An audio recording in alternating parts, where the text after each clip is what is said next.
Imagine standing at the altar in your mother's wedding dress, surrounded by flowers and crystal chandeliers, and 300 guests who all came to watch you become someone's wife. And in that exact moment, realizing that every single person in that room knows something you don't.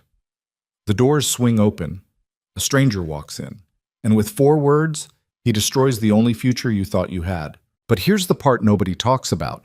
What if that destruction was the only thing standing between you and something far, far worse? Stay with me until the very end. If this story moves you, hit that like button and drop a comment telling me what city you're watching from. I want to see how far this story travels. Osamt. The morning of the wedding, Madeline Hartwell threw up twice. She told herself it was nerves, bridal nerves. That's what her mother called it. Standing in the doorway of the suite's marble bathroom with a glass of water and a practiced smile, saying, "Every bride feels this way, sweetheart, it's completely normal." And Madeline had nodded and rinsed her mouth and pressed a cold washcloth to the back of her neck and chosen to believe that. It was easier to believe that. The alternative required her to think about the envelope. She'd stuffed it into the bottom of her carry-on 3 nights ago, after the engagement party, after Richard Holt had pressed it into her hand in the side hallway near the coat closet and said, "Read this before Saturday," with the kind of voice a man uses when he's already decided he's done enough. She'd wanted to throw it in his face. She'd wanted to call Nathan right there and tell him what his former partner had just done. She'd wanted to do a lot of things. Instead, she'd gone home, locked herself in the bathroom, sat on the cold tile floor, and read every page. And then she'd driven around the city for 4 hours because she could not figure out where else to go. Now it was Saturday morning, and in 40 minutes she was supposed to be standing at the altar of the Whitmore Estates historic ballroom, and she could still taste the acid at the back of her throat. "You look beautiful," her mother said from across the room. Eleanor Hartwell was a small, careful woman who had spent 30 years perfecting the art of saying true things that meant nothing. She was not wrong. Madeline did look beautiful. The gown was a 1960s satin column dress, ivory with a hand-sewn lace overlay, the same dress Eleanor had worn to marry Thomas Hartwell 29 years ago. Having it altered to fit Madeline's frame had taken a seamstress 6 weeks and cost more than Madeline's first car. It was the one thing about today that had felt genuinely sacred to her. Now she couldn't look at herself in the mirror without feeling like a fraud wearing someone else's skin. "Mom," she said. "Don't start." Eleanor's voice was still gentle, but the edges had sharpened slightly. "Whatever's going through your head right now, today is not the day. I just want to—" "Madeline." Her mother crossed the room and took both of her hands, and her grip was firmer than expected. "You love Nathan. He loves you. Your father's company is stable for the first time in 4 years. We are not going to do this today." Madeline looked at her mother's face, at the careful makeup, at the faint shadows under her eyes that foundation could only partially conceal, at the way Eleanor's jaw was set just slightly too tight for a woman who was genuinely at peace with the morning. She knows something, some part of Madeline registered. She doesn't know everything, but she knows something. "Okay," Madeline said. Eleanor exhaled and touched her daughter's cheek briefly, then went to get her own coat. Madeline turned back to the mirror and stared at herself for a long moment. The woman looking back was 28 years old, the only child of a Boston family with a 100-year-old name and a company that had nearly collapsed under the weight of 3 consecutive bad fiscal years. She had a master's degree in art history she'd never used, a mid-level position at a nonprofit she'd taken because it felt safe, and an engagement ring on her left hand that had belonged to Nathan Caldwell's grandmother. She had also, 3 nights ago, read 17 pages of financial documents that suggested her entire engagement was a corporate acquisition strategy dressed up in flowers and candlelight. She picked up her bouquet, white peonies, her choice, the one thing she'd been allowed to choose without interference, and walked toward the door. The Whitmore estate sat 40 minutes outside Boston on 11 acres of private land, the kind of property that old New England money had built in the 1880s and newer money had spent the last 100 years trying to buy into. The ballroom dated to 1903.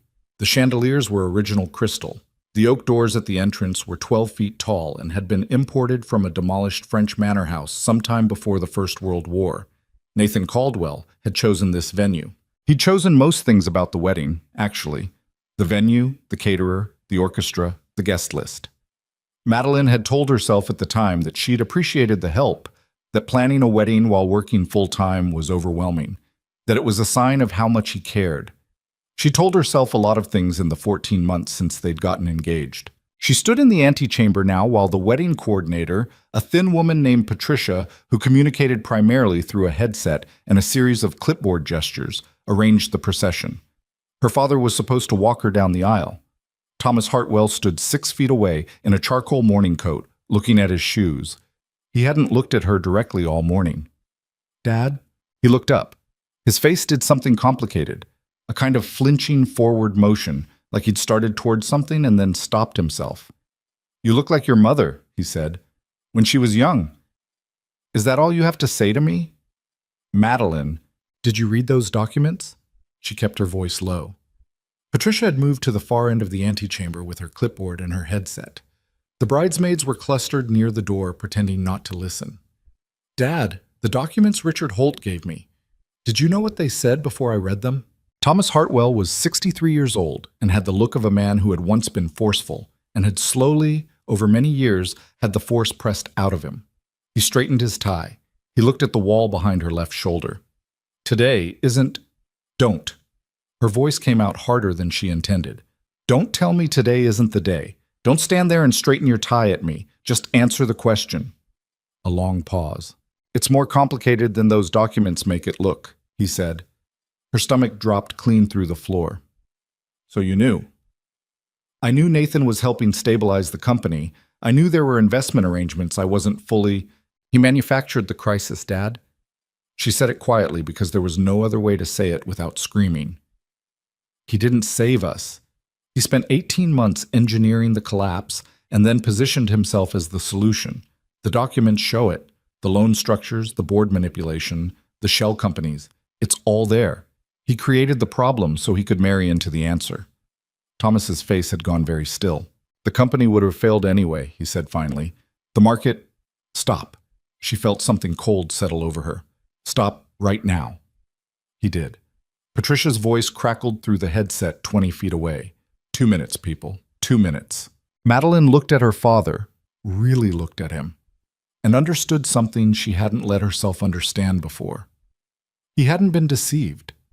He'd been offered a deal, and he'd taken it, and he'd spent the last 14 months not looking at her directly because some part of him understood exactly what that deal had cost. "Okay," she said again. It seemed to be the only word she had left. Thomas offered his arm. She took it. The oak doors began to swing open. The orchestra was playing something classical and sweeping that she couldn't name. 300 guests rose from their seats as the doors opened, and the visual impact of the ballroom hit her the way it always did. The scale of it, the chandelier light fracturing across every surface, the long aisle of white roses stretching toward the altar where Nathan stood. Nathan Caldwell was 41 years old, 12 years older than her, with the kind of face that photographed well from every angle, and a handshake that men always remarked on afterward. He was wearing a charcoal suit, not a morning coat, he'd explained, because he found morning coats performatively old-fashioned, and his expression as she came through the doors was the expression he always wore in public. Composed, warm, certain. He had always seemed very certain of things. She walked. The peonies in her hands were real. She focused on that. The weight of the flowers, the slight softness of the petals against her fingertips, the faint, clean scent of them. She concentrated on those sensory points because if she stopped concentrating on them, she was going to have to think about the note. The handwritten note. She hadn't told anyone about the note.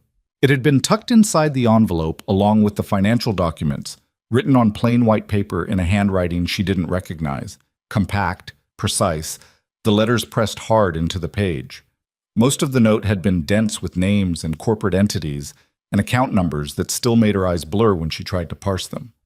But there had been one passage, near the bottom, that she'd read perhaps 40 times in the 3 days since. Subject maintains no actionable awareness of primary acquisition strategy. Emotional investment sufficient.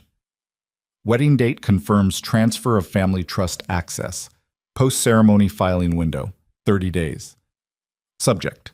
She had been referred to as subject. She was 20 feet from the altar. She could see Nathan's eyes now, that particular shade of pale gray-green that she'd once thought was the most distinctive thing about him. He was watching her walk toward him with an expression that she had spent 14 months interpreting as love, and could now, with the cold clarity of the last 72 hours, recognize as something else entirely. Satisfaction. He looked like a man watching a deal close. Her father's arm was rigid under her hand. She could feel the tension in him, the held breath quality of his posture, and she understood with sudden absolute certainty that he was waiting to see what she would do. He had made his choice. He was waiting to see if she'd make a different one.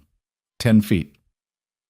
The officiant, a judge Nathan had known professionally for 15 years, another choice Nathan had made, opened his book. 5 feet. Nathan extended his hand.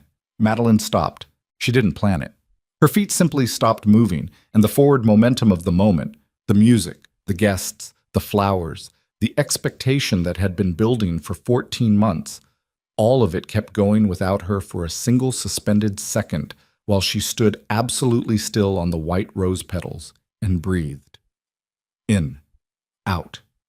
Nathan's hand was still extended. His expression had shifted. Not much, just a fraction, a micro-adjustment behind the eyes. Not hurt, not confused, calculating. That's when the doors opened. She heard it before she saw it, a sound that didn't belong to the ceremony, a percussive impact of heavy doors against their frames, the kind of sound that cuts through orchestral music and makes 300 people turn around simultaneously. The music stopped on a ragged note. Head swiveled. The man who walked through the doorway was tall. She registered that first. Tall and broad-shouldered and wearing a dark overcoat that was wet at the shoulders from outside rain, which meant he hadn't bothered with an umbrella or hadn't planned to be here long enough to need one. He moved without hurrying, which somehow made the whole room feel more still, not less. He had dark hair and the kind of face that had probably been called handsome when he was younger, and had since moved into something harder and more interesting. He stopped at the back of the room and looked straight down the aisle. Not at the guests. Not at Nathan. At her.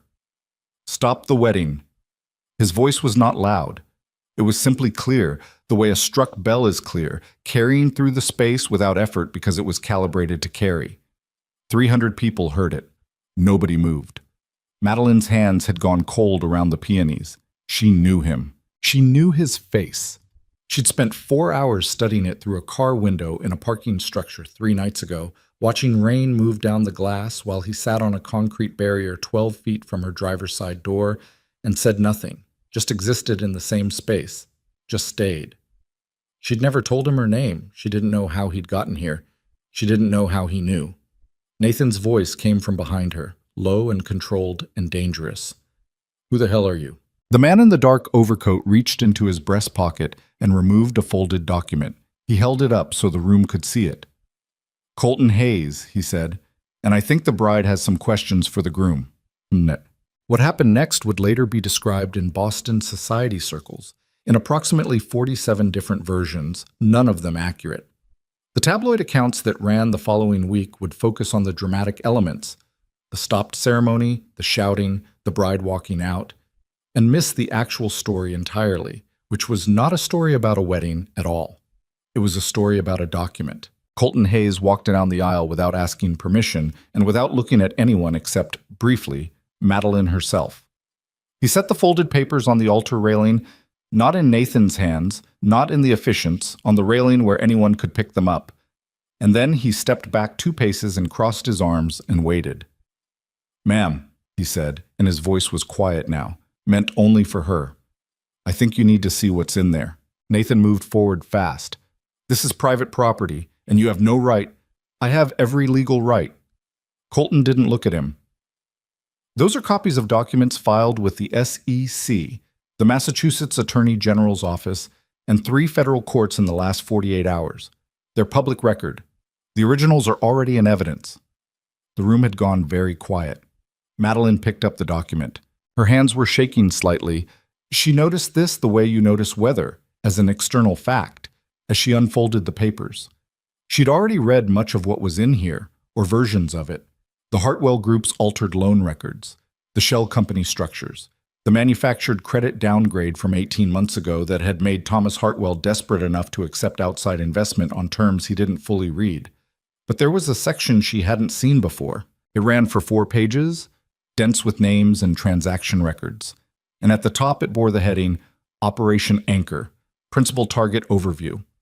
The Hartwell family appeared as line items. The company's assets were categorized and appraised. The wedding date appeared, their wedding date, this date, today's date, next to the notation transfer trigger, family trust access, board control. And there, near the bottom of the first page, was the handwritten note she'd found in the envelope. Reproduced here in photocopy, slightly blurred but legible. Subject maintains no actionable awareness. Her own name appeared 3 lines below it, printed, as a subheading under a section labeled Asset Control Mechanism. She was listed under Assets. She became aware that she had stopped breathing at some point in the last 30 seconds. She made herself take a breath. The air tasted like flowers and candle wax, and something underneath both of those things that might have been fear. Madeline.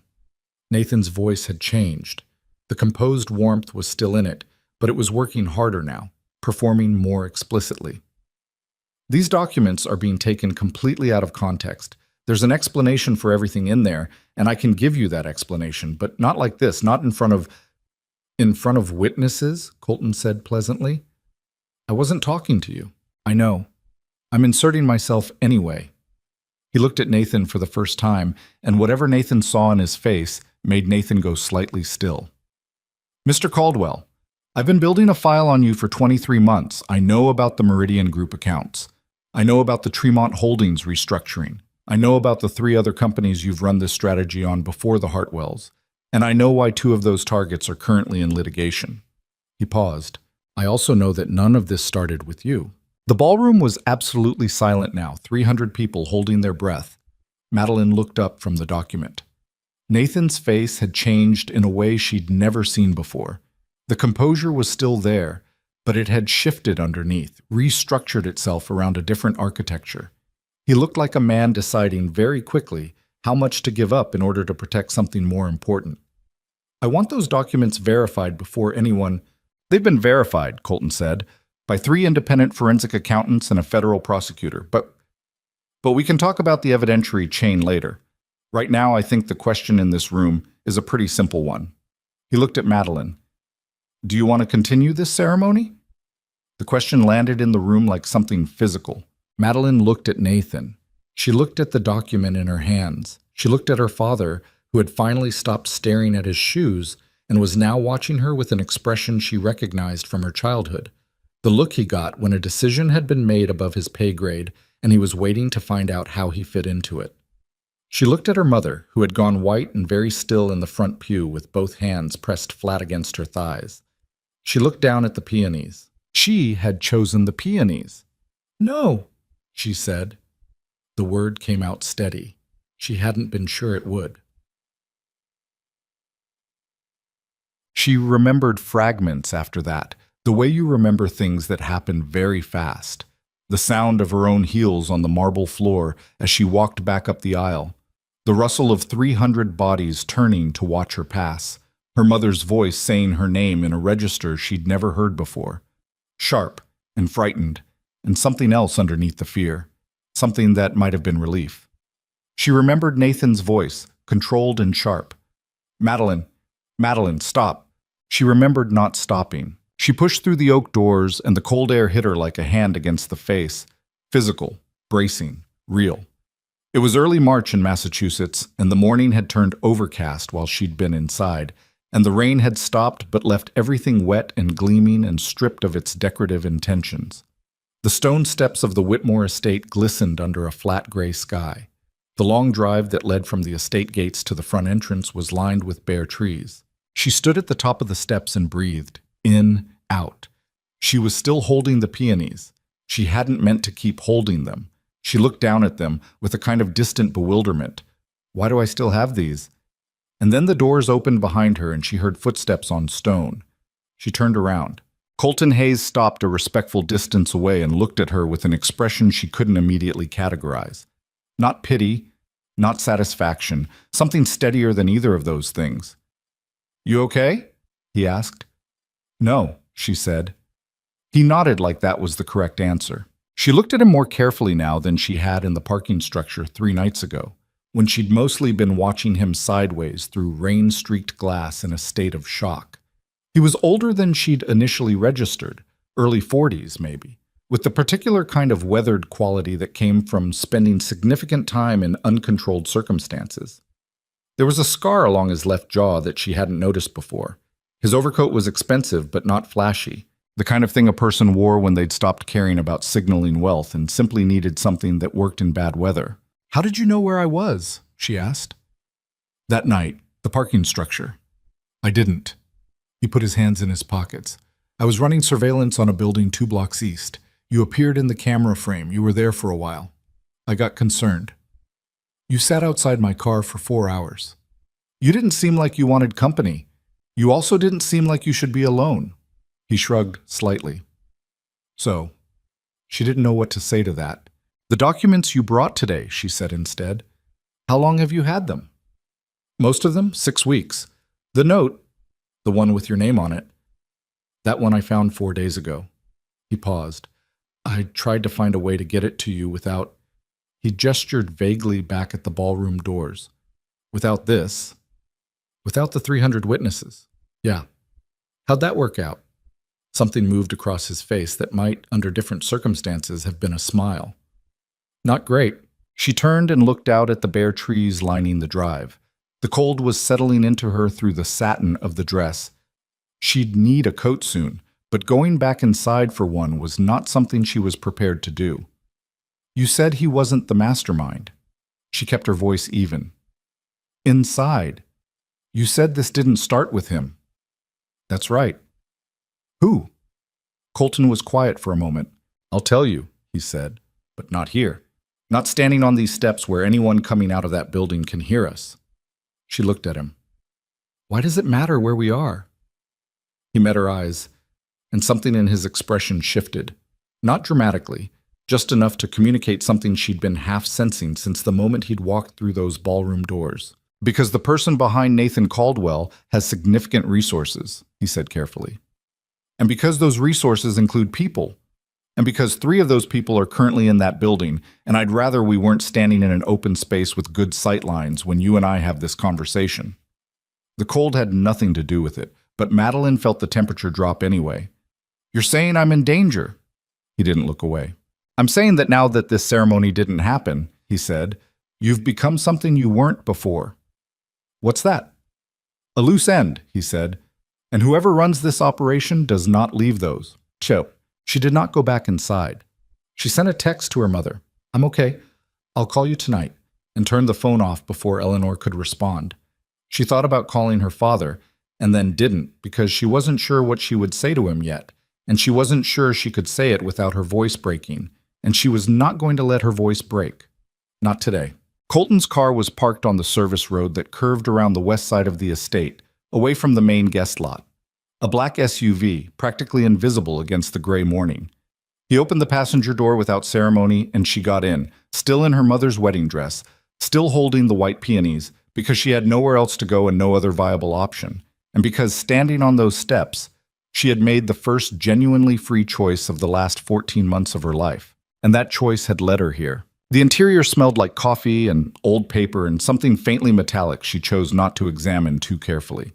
There was a leather satchel on the back seat, maps on the dashboard, the paper kind, a phone mount but no phone in it. She set the peonies on the floor between her feet. Colton started the car and pulled slowly onto the service road without speaking. They cleared the estate gates.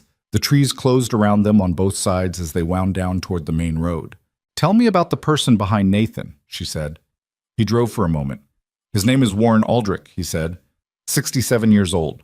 Publicly, he runs a philanthropic foundation and 3 investment firms with combined assets of about $12 billion. Privately, he's been operating a network of corporate acquisition schemes for approximately 25 years, using intermediaries like Nathan Caldwell to acquire family-owned companies through manufactured financial crises. The Hartwells weren't the first. Not even close. I've documented 11 companies across the last 15 years. The Hartwell situation is notable because it's the most recent and because the primary mechanism shifted. Previous operations acquired companies through distress purchases. This one added a marriage component. He paused. That's new. That's escalation. Why add the marriage? Because the Hartwell Family Trust is structured differently than a standard corporate holding. Your grandfather set it up in 1962 with provisions that give family members voting control over certain assets that cannot be transferred through standard corporate acquisition. To get full control of what Aldrich wanted, he glanced at her briefly. He needed a family member who was legally bound to Nathan. Madeline was quiet for a long moment. My grandfather's trust, she said. Yes. This entire thing, 14 months, everything Nathan did, everything Aldrich orchestrated through him, yes. She looked out the window at the bare trees passing at 40 miles per hour. She was aware of something happening in her chest, a slow, methodical sensation like a structure she'd built very carefully over a very long time beginning to come apart at the joins. It didn't feel like heartbreak exactly. It felt more like the specific grief of realizing you'd been building something in the wrong direction. The note, she said, the one that called me subject. Who wrote that? Aldrich's operations director, a man named Pryor. That's all I have on him. No first name confirmed. He manages the detailed planning for each acquisition. And he's one of the 3 people in that ballroom. Colton looked at her again. You caught that, he said. It wasn't quite a question. I'm not stupid. I know that. He said it simply, without inflation. No, Pryor I don't think is in there. The 3 people I'm concerned about are Aldrich's security team. They've been present at every major event Nathan attended for the last 8 months, which means Aldrich knew about this wedding, which means he was monitoring its outcome. And now the outcome is that it didn't happen. And now he knows that, Colton said. She processed this. So what happens next?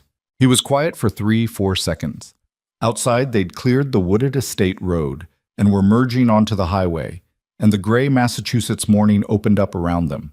Overcast sky, wet asphalt, the distant silhouette of the city against the horizon. That depends, he said finally, on what you want to do. She turned to look at him.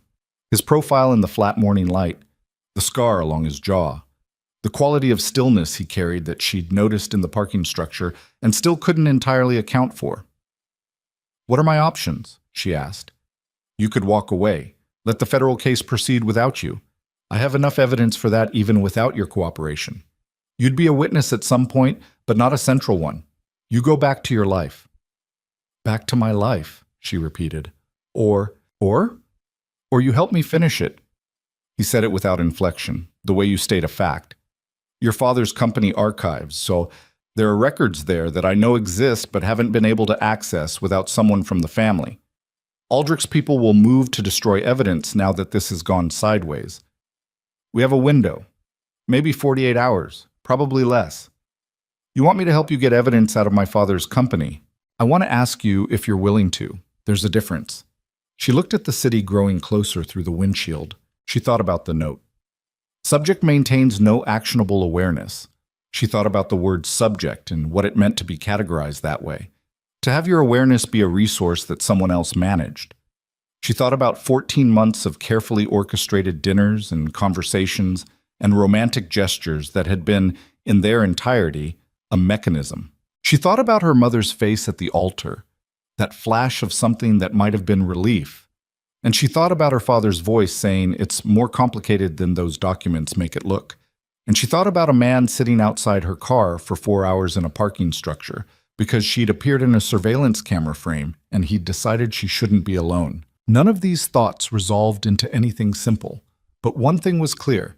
She was done being a subject. 48 hours, she said, maybe less. She looked at him. Then we should probably stop talking about it, she said, and start.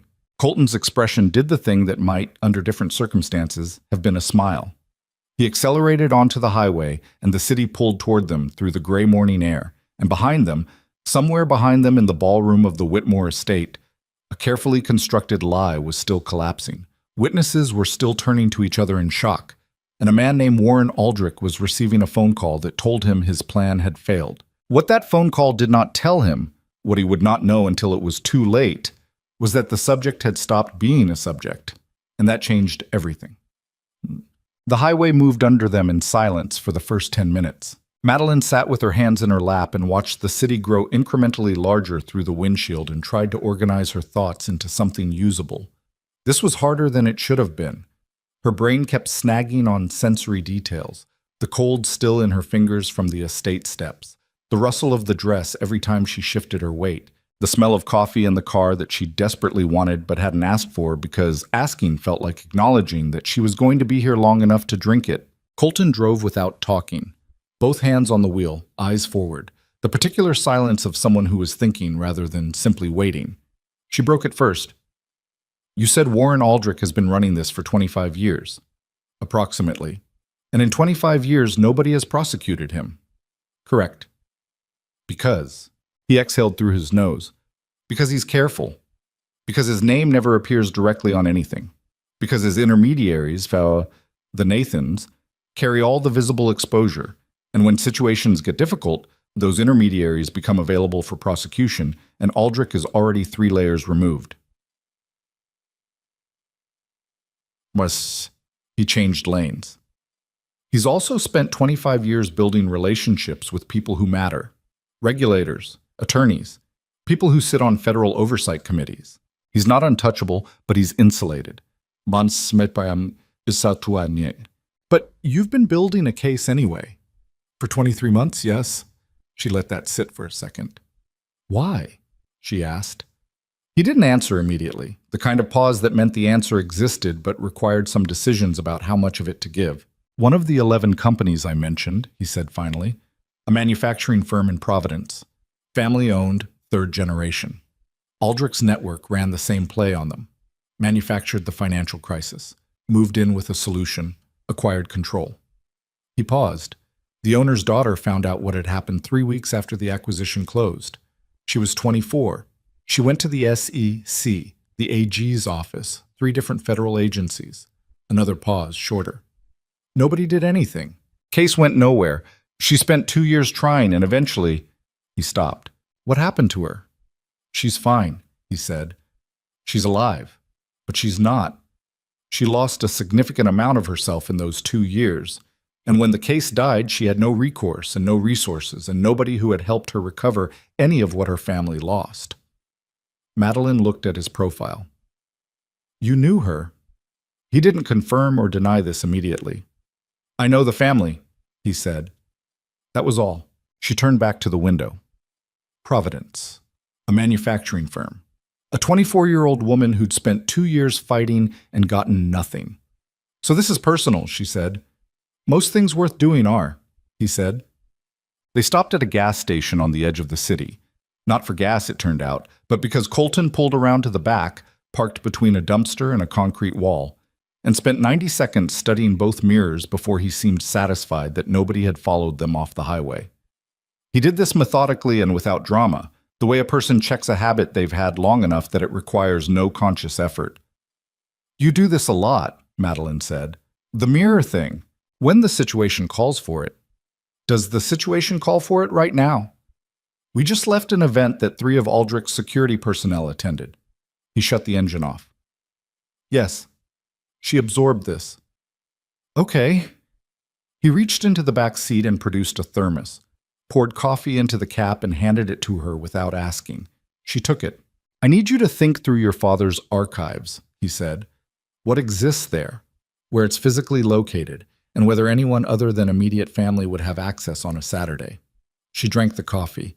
It was black and slightly too hot, and exactly what she needed. There are 2 sets of records, she said. The company's official financial records. Those are in the main office building on Arlington, digital storage with physical backup. Those are going to be completely accessible to Nathan and to whoever Aldrich has placed inside the company, so we probably can't assume they haven't been touched already. Agreed. What's the other set? My grandfather's original records, pre-digital.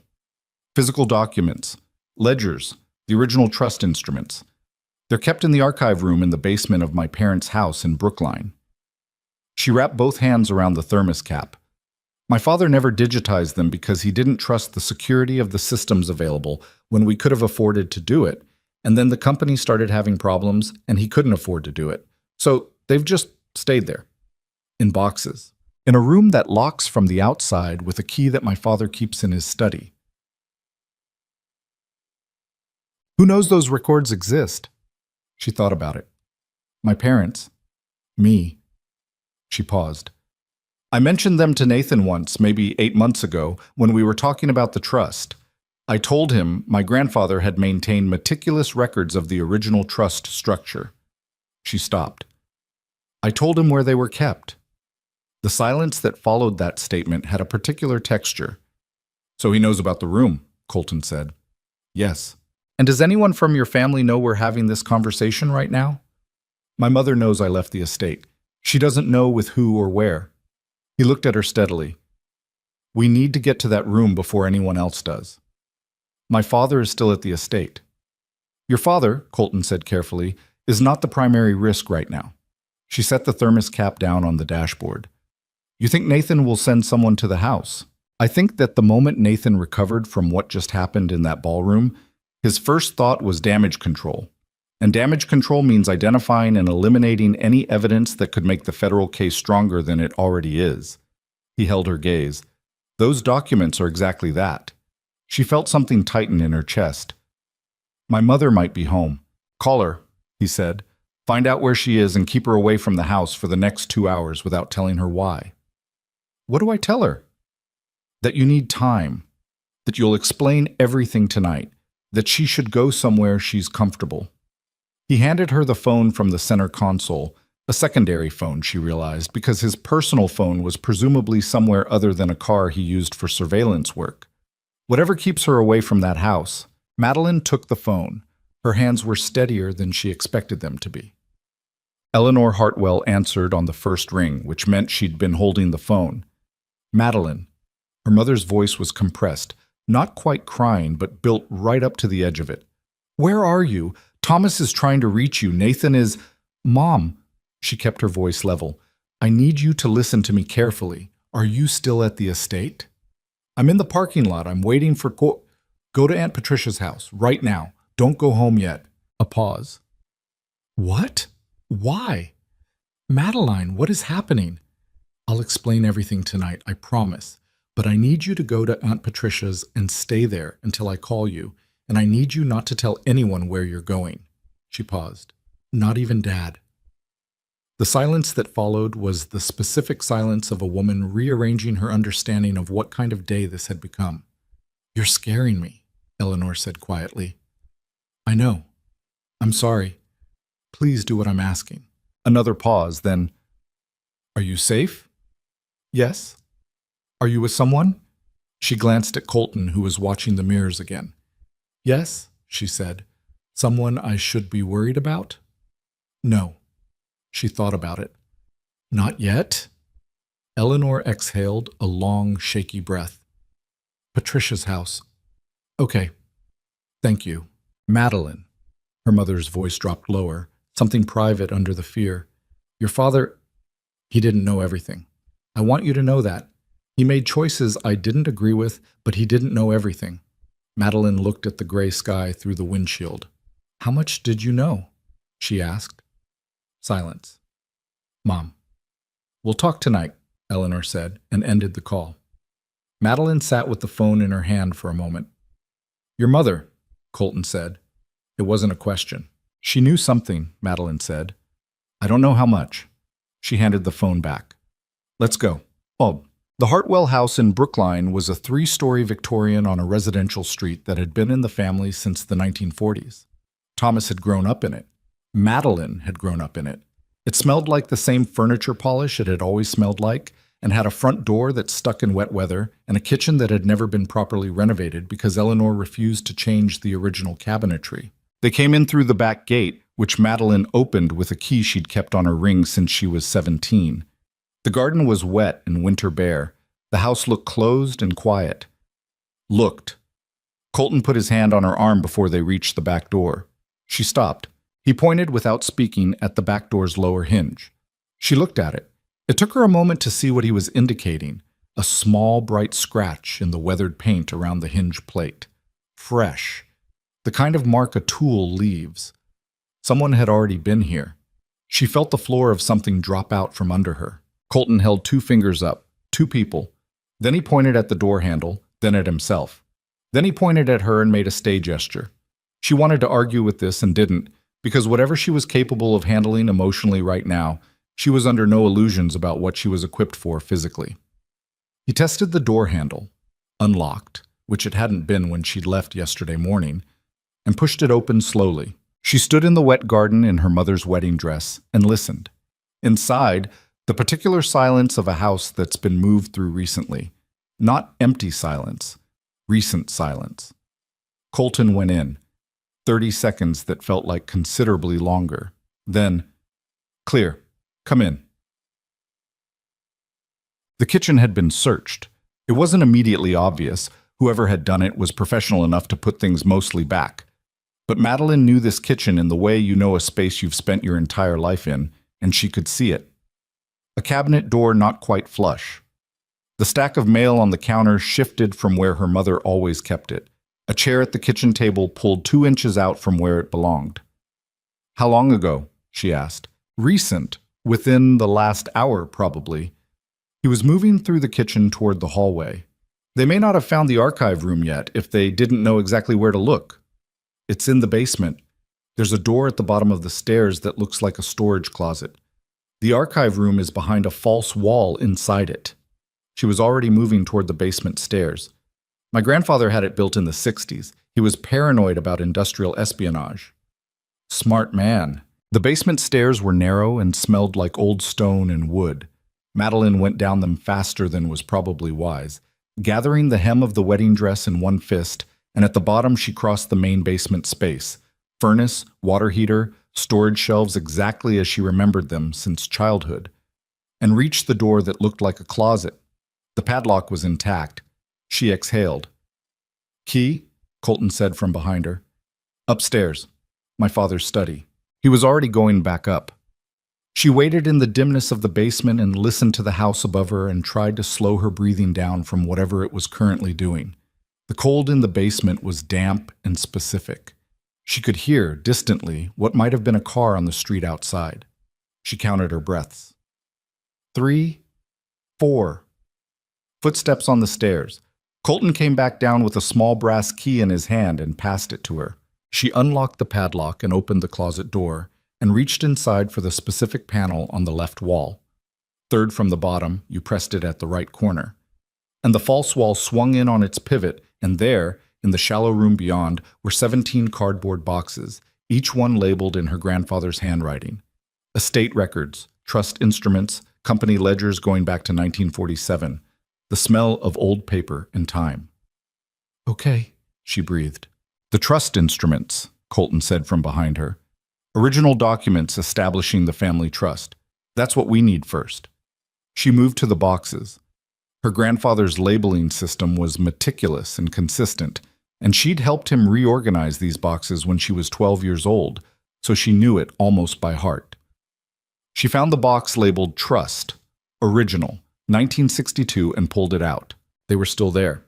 The original trust documents, the 1962 establishment records, the amendment filings from 1978 and 1991.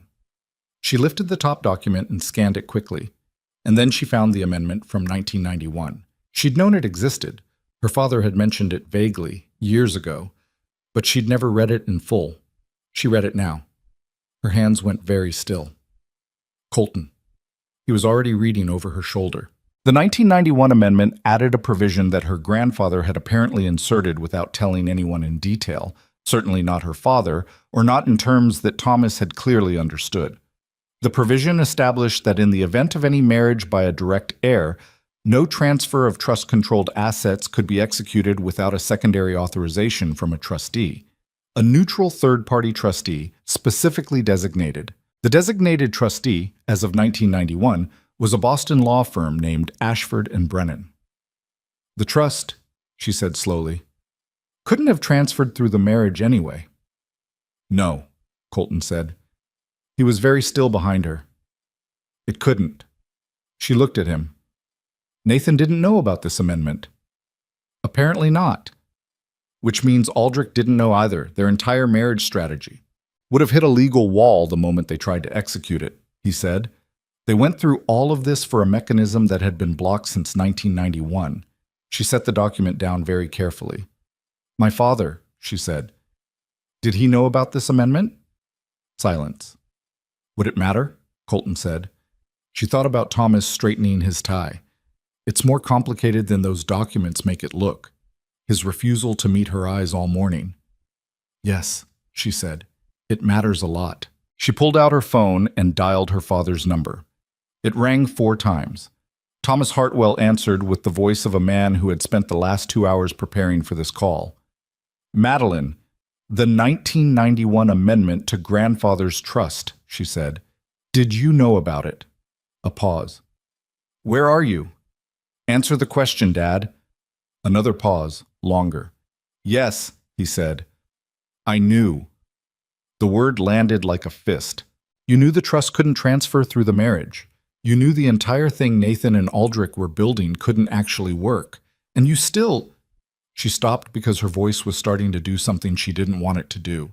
She pressed her hand flat against the wall of the archive room and breathed. You still let them do this to me. It's not that simple. His voice was strained. Nathan knew about the company's financial situation. He had leverage over us regardless of the trust. If I refused to cooperate, he could have called in the loans, triggered a bankruptcy, so you sold me to protect the company from a crisis he manufactured. I was trying to protect the family. From a man you let walk through our door. Her voice had gone cold in a way she didn't recognize from herself. You knew what he was using me for, and you let it go this far. You let me put on Mom's dress. I didn't know all of it, but you knew enough. She was shaking now, finally, like something vibrating at a frequency too high to see. That's what you told me this morning. You knew enough. Silence. Where are you? He said again, quieter. Somewhere safe. She looked at Colton, who had moved a respectful distance away and was studying the boxes with an expression of concentrated neutrality. I have the 1991 amendment documents. I have the original trust instruments. I'm getting them out of the house because Nathan's people have already been here and they'll be back. She paused. If you want to help fix this, call Ashford and Brennan. Tell them what happened today. Tell them everything. Another pause. And Dad, don't tell Nathan where I am. Don't tell anyone. Madeline? She ended the call. She stood in the archive room for a moment with the phone in her hand and the old paper smell all around her and the cold seeping up through the stone floor into her feet, through the thin soles of her wedding shoes. Colton said quietly, You okay? You keep asking me that. You keep being in situations where it's a relevant question. She looked at him. His face in the dim light of the archive room was patient and careful and carried that quality of stillness she still couldn't fully account for. I'm angry, she said. That's what I am right now. Good, he said. Angry is useful. She started pulling boxes. They'd loaded 6 boxes into the back of the SUV and were carrying the 7th up the basement stairs when Colton's phone vibrated. He shifted the box under one arm and checked the screen. His expression changed. Not dramatically, just enough. What? She said. He turned the phone so she could see the screen. A text from a contact labeled only M. 2 sentences, no punctuation. Pryor made contact with AG office this morning before wedding. Someone inside the federal case is talking to Aldrich. She read it twice. The federal case, she said. The one you've been building for 23 months. Yes. Someone inside it is feeding information to the man you're building it against. That's what this says. She looked at him. So Aldrich already knows what evidence you have. Potentially, yes. Which means he knows its weaknesses. Yes. Which means the 48 hours you gave us is probably shorter than that, he said. His voice was even, but there was something under it now, a tension he hadn't let show before. It also means that whatever we do next, we have to assume it's being monitored. She set the box down on the kitchen floor and looked at him directly. Who is M? She asked. A pause. Someone I trust, he said. That's not an answer. It's the answer I can give you right now. She looked at him for a long moment. The wedding dress was cold and heavy, and she'd been wearing it for 4 hours now, and every minute of those 4 hours was sitting in her muscles. If someone inside the federal case is compromised, she said slowly, then the case itself might be compromised, which means those 23 months might need to be rebuilt, he said, with evidence they don't know we have. She understood what he meant before he finished the sentence. The archive boxes. Yes, these are the only copies of my grandfather's records, as far as we know. And Aldrich's people have already been here once this morning. If they come back, we won't be here, he said. We need to move. She picked up the box. Where are we going? He looked at her with something that might have been reluctance, the specific reluctance of someone about to give information they'd rather hold back for strategic reasons but can't, because the situation has moved past the point where holding back serves anything. There's a woman in Cambridge, he said. Her name is Lena Marsh. She's a forensic accountant, the best I've worked with, and I've worked with several. She's been helping me build the case from the beginning. She has a secure space, and she's been expecting this situation since yesterday, when I found Pryor's note with your name on it. She knows about me. She knows there was a wedding today, and that I was going to try to stop it. He picked up the last box. She doesn't know if I succeeded. They carried the boxes out to the SUV in 2 trips. The garden was still wet. The street was quiet. Colton checked the mirrors twice before he started the engine. Colton, she said. He looked over. If someone inside the federal case is feeding information to Aldrich. She held his gaze. Is Lena Marsh someone that person might know about? The pause that followed was not long, but it was not short either. And in that pause, in the quality of it, in the way it compressed, Madeline understood something that he hadn't said and possibly hadn't intended her to understand yet. He wasn't certain. For the first time since he'd walked through those ballroom doors, Colton Hayes was not certain. And they were already moving. The drive to Cambridge took 19 minutes. Colton didn't fill the silence, and Madeline didn't ask him to. She sat with her hands folded in her lap and watched the city move past the window and thought about the pause.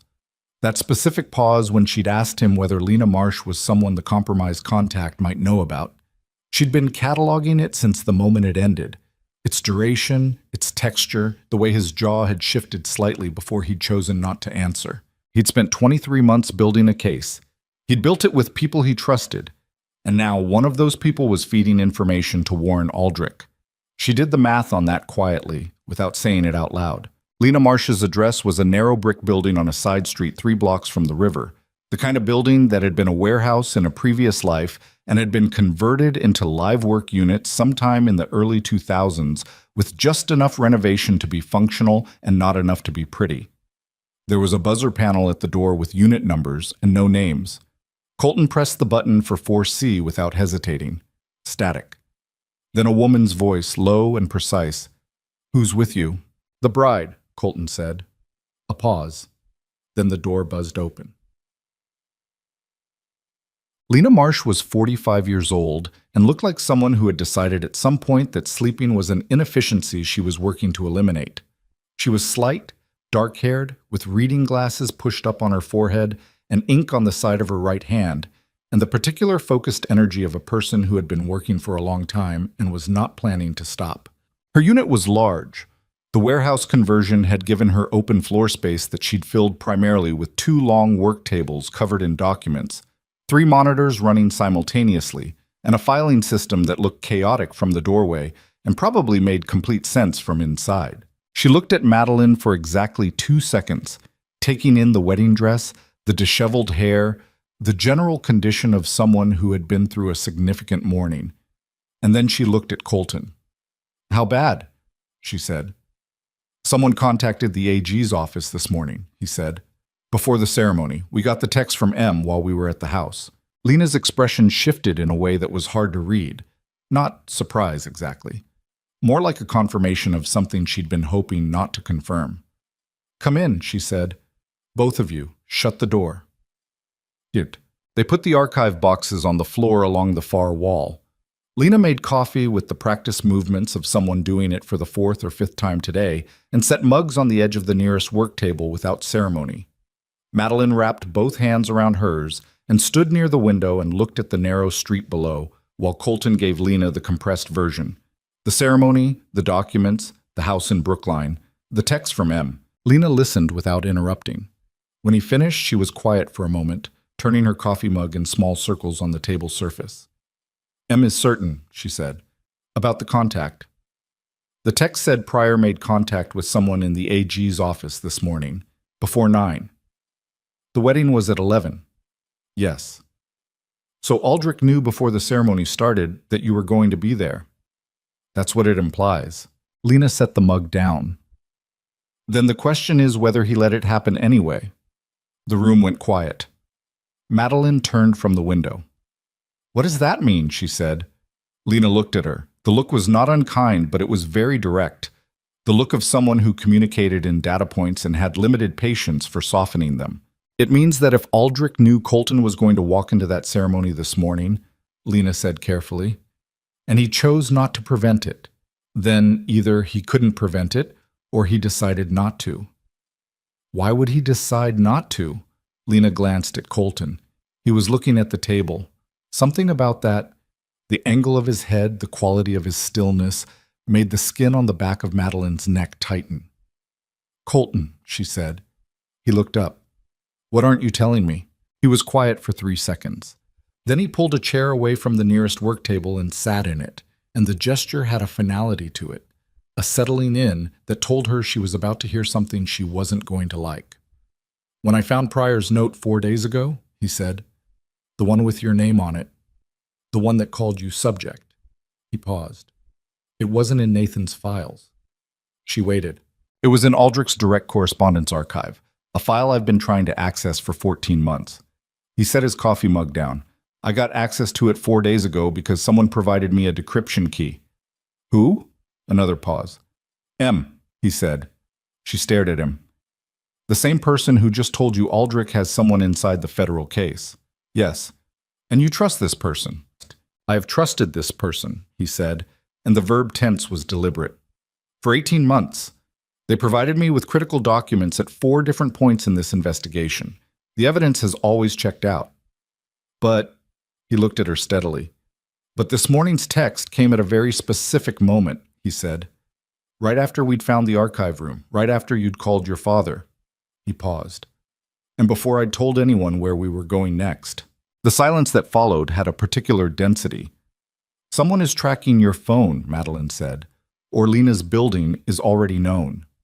He looked at Lena when he said it, and Lena's expression didn't change, but something behind her eyes went very still. I don't know which, but I've been sitting with the timing of that text since we got in the car, and it doesn't feel right. You think M is playing both sides, Lena said. Her voice was flat. I think M has given me 18 months of accurate, useful intelligence, he said. And I think the possibility exists that all of it was curated, given to me to shape what I built, not to help me build it. Madeline set her coffee mug down on the windowsill. If the evidence was curated, she said slowly, curated by someone working for Aldrich, then the case you've been building would contain exactly what Aldrich wanted federal investigators to see, Colton said, and nothing that could actually damage him. She heard it then, the full weight of it. 23 months, forensic accountants and document analysis and surveillance and everything he'd built, potentially constructed around a frame that someone else had designed.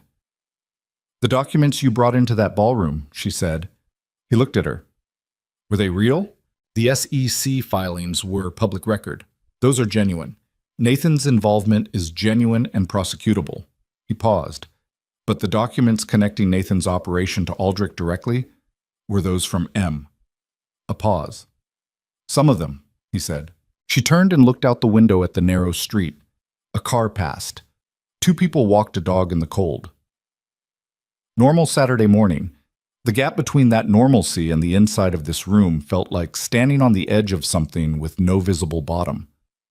So Aldrich might have deliberately fed you evidence connecting Nathan to himself, she said, knowing you'd use it, knowing it would stop the wedding. She turned back.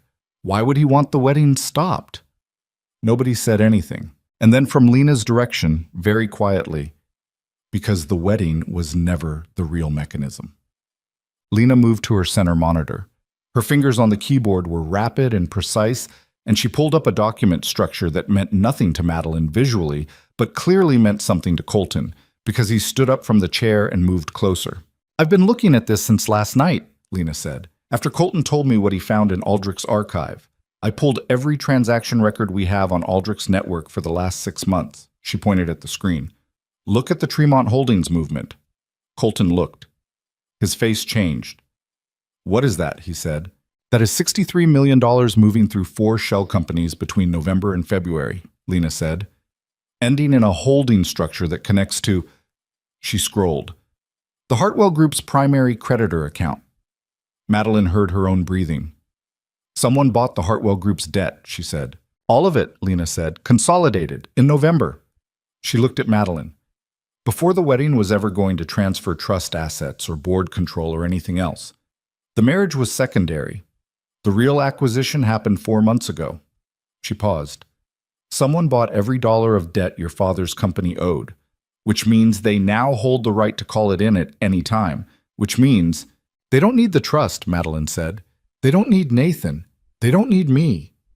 She felt the cold settle into her chest like something permanent. They already own the company. They've owned it since November. Lena nodded. Then what was the wedding for? Colton said, and the question was directed at the screen, at the data, at the logic of it. Lena leaned back. Best I can reconstruct, she said. The wedding was a distraction, a big, visible, dramatic event that would consume everyone's attention. Yours, mine, the federal investigators who've been watching Nathan, the Boston financial community, while the actual transaction completed quietly in the background. She looked at Colton. You've been investigating Caldwell for 23 months. Every hour you spent on Caldwell was an hour you weren't looking at Tremont Holdings. The room was very quiet. Madeline looked at Colton. His face had gone through something. She watched it happen, the progression of it, the moment when 23 months of work reorganized itself around a different center of gravity. He'd been looking at Nathan. Aldrich had wanted him looking at Nathan. Every piece of evidence M had provided had been about Nathan. All of it real enough to be useful, curated carefully enough to keep the investigation pointed in precisely the direction Aldrich wanted. I was the distraction, Colton said. It was barely a sentence, more like something falling. You were part of it, Lena said. Not gently. She didn't do gentle. You stopped the wedding, which Aldrich expected. The federal case moves forward against Nathan, which Aldrich expects. Nathan takes the prosecution, Aldrich stays 3 layers removed, and the Hartwell Group debt sits in a holding structure under 4 shell companies that will take years to unravel. And my father's company, Madeline said. In the meantime, whoever holds that debt controls the company's operational decisions. They can call it in tomorrow and force liquidation, or they can let it sit and use the leverage indefinitely. Lena looked at her directly. Your grandfather's trust protections, the ones you found in the archive this morning, those apply to trust assets. The company's debt is separate. The 1991 amendment doesn't cover it. Madeline felt something break open in the center of her chest. It was not dramatic. It was quiet. The specific feeling of a structure failing not with a crash, but with a slow, definitive settling. She'd walked away from that altar thinking she'd taken control of something. She'd taken control of nothing. She'd been the last piece of the distraction. She went to the bathroom because she needed 60 seconds of not being looked at. It was a small room, functional, with a mirror above the sink that she didn't look into immediately. She ran cold water over her wrists, an old habit from college exams, from high-stress moments, the cold bringing everything into the present tense, and braced both hands on the edge of the sink and breathed. In, out. She looked at herself in the mirror finally. The woman looking back was still wearing her mother's wedding dress, hair partially falling from its arrangement. Mascara that had survived the morning better than expected, but was beginning to show the strain around the corners. A face that looked, she thought, like someone who had been walking through a burning building and had just realized the fire was bigger than the building. She'd spent 3 days thinking she was grappling with a personal betrayal, a man who'd manipulated her for a corporate strategy. She'd spent this morning thinking she was taking action, recovering her agency, helping build a case. She had been, in every meaningful sense, still being managed. The thought sat in her chest like swallowed glass. She straightened up from the sink, turned the tap off, put her hands at her sides. She was going to go back out there. She was going to sit down at that work table and look at whatever Lena had, and she was going to find whatever she could find, because the alternative walking out of this building back into a world where Warren Aldrich held her family's future in a holding structure, was not something she was willing to do. She went back out. Colton was on the phone when she returned, standing near the far wall with his back to the room, his voice too low to catch. Lena was at her keyboard. The monitor showed a network map, corporate entities, lines of connection, names Madeline didn't recognize. She pulled a chair up next to Lena. "Show me the debt structure," she said. Lena looked at her for a moment. "You have a financial background. Art history degree and 9 years of watching my father's company almost drown." She held Lena's gaze. "Show me." Lena turned back to the screen and pulled up the transaction records. They worked for 40 minutes. Madeline asked questions she didn't know how to ask gracefully, and Lena answered them without condescension, which she appreciated. The picture that emerged was precise and horrible. The Hartwell Group's consolidated debt, $11 million, had been purchased in 4 tranches between November and February by a series of entities that connected through 3 layers of corporate structure to a holding company registered in Delaware called Monarch Capital Partners. Monarch Capital, Madeline said. No public officers, no listed principals. Registered address is a law firm in Wilmington that serves as the registered agent for approximately 300 similar entities. Lena's voice was flat and professional. Standard structure for concealment. Can you connect it to Aldrich? Not directly, not yet. Lena paused. But, Lena opened a second window. Monarch Capital used the same formation attorney as 2 of the shell companies in Nathan's network. That's not proof. It's a thread. Is it enough for the federal case? Lena was quiet. Colton's federal case, she said, currently has a problem. Madeline looked at her. If M has been feeding curated evidence, Lena said, then we need to assume the prosecutors have it too. Whatever M gave Colton, M potentially gave the investigation, which means the investigation's case against Aldrich, not Nathan Aldrich, may be built on evidence that was designed to go nowhere. Can we rebuild it? With what's in those boxes? Lena glanced at the archive boxes along the wall. Potentially. Your grandfather's records predate Aldrich's involvement. If the original trust instruments and company ledgers show the Hartwell Group's clean financial history, they establish a baseline that makes the manufactured crisis demonstrably artificial. That's useful. She paused. But the debt purchase is the core problem. $11 million in a structure designed to be opaque. To crack that, we need something that connects Monarch Capital to Aldrich with more than a shared attorney. Madeline thought. She thought about Nathan's face at the altar, that micro-adjustment behind the eyes, calculating. She thought about 14 months of carefully orchestrated access, dinners at her family home, afternoons in her father's study, the one time Nathan had come with her to her grandfather's archive boxes when she'd needed to locate an old property deed for a neighbor's title dispute. He'd stood in this very archive space and looked at the boxes, and she'd seen his eyes move across the labels. He'd seen the labels. He'd seen what was stored there, and he'd never mentioned it again. "Nathan knows about the debt purchase," she said. Lena looked at her. He would have had to. He's been managing the Hartwell relationship for 2 years. He'd know the company's full debt structure. If someone bought that debt out from under the existing creditors, he'd have been informed. She felt something sharpen in her thinking, a clarity coming in from an unexpected angle. Which means Nathan has documentation of the purchase, his own records, the kind of records a man keeps when he's operating as someone else's intermediary, to protect himself, to have something to trade if things go wrong. "Things went wrong this morning," Lena said slowly.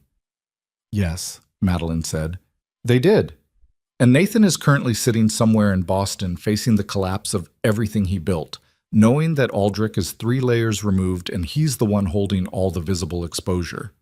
She looked at Lena. "How long before Nathan's attorney starts making calls to the federal prosecutor's office?" Lena's expression shifted. Not a smile exactly, but a recognition.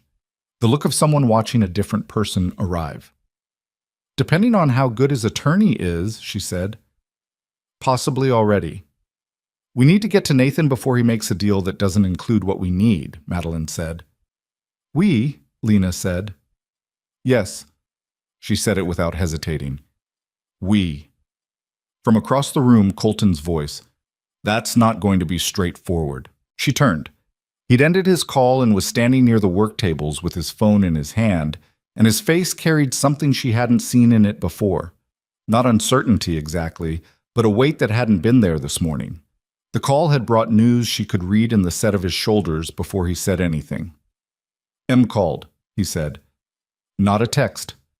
A call. "What did they say?" Lena said. He looked at Madeline first.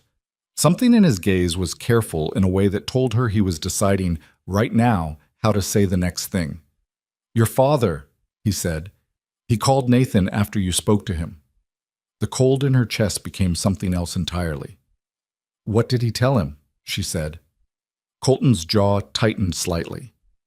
"That you were with me, that you'd taken documents from the house." He paused. "And that he thought you were going to try to reach Nathan directly." She heard it, all of it. Her father had warned Nathan. After everything, after the altar, after the archive room, after she'd said, "Don't tell Nathan where I am," Thomas Hartwell had picked up the phone and warned the man who'd used his daughter as a mechanism. She stood very still. "Okay," she said. The word again. That word she kept returning to when language failed. "Madeline, did M say where Nathan is?" Colton studied her face. "His office building," he said carefully. "He went straight there from the estate. Then we know where he is." She picked up her coffee mug from the windowsill and drained the rest of it and set it back down. "And he knows we're coming, which changes the math on what he's willing to offer." She looked at Colton. "He's scared. Your documents this morning scared him. My father's call told him I'm not walking away. A scared man in a corner with something to trade is still a man with something to trade." Colton was looking at her with an expression she couldn't entirely decode. "You want to walk into Nathan Caldwell's office," he said. "I want to walk into Nathan Caldwell's office and make him understand that his best option, his only good option, is giving us everything he has on Monarch Capital and Warren Aldrich." She held Colton's gaze. "Because the alternative is that he takes the full weight of a federal prosecution alone, while the man who designed all of this sits in his philanthropic foundation and watches," Lena said from her chair. "She's not wrong." Colton looked at Lena, then back at Madeline. "If Nathan knows you're coming," he said, "and your father told him what you took from the house, then he also knows you found the 1991 amendment. He knows the trust transfer was blocked, which means he knows Aldrich's marriage strategy was built on incomplete information." He paused. "Which means Nathan also knows he was used." "Good," Madeline said. "Let him sit with that for a few more minutes." She picked up her coat from the chair where she'd set it. Finally, something other than the wedding dress against the cold. She'd grabbed it from the house along with a change of shoes without being entirely conscious of doing either. And she shrugged it on over the satin and lace and buttoned it up to the collar. She looked, she imagined, completely insane. A woman in a wedding dress and a wool coat walking toward a confrontation she hadn't planned and couldn't fully predict. She looked at Colton. "Are you coming?" she said. He looked at her for a long moment, long enough that she could see him making a calculation, weighing something she didn't have full access to. And then he picked up his keys. Nathan Caldwell's office occupied the top 2 floors of a glass tower on Congress Street, the kind of building that announced money without apologizing for it.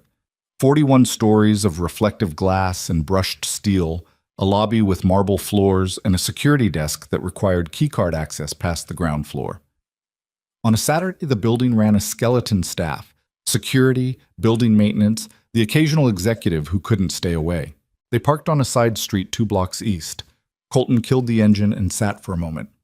"Ground rules," he said. "I'm listening." "You don't go anywhere in that building without me in the same room. If Nathan has security present, his own, not building, we walk out. We don't negotiate under those conditions." He looked at her. "And if at any point I say we leave, we leave. No argument." "Agreed." She looked at the building through the windshield. "Do you have a weapon?" A pause. "Yes," he said. "Have you ever used it?" "Yes."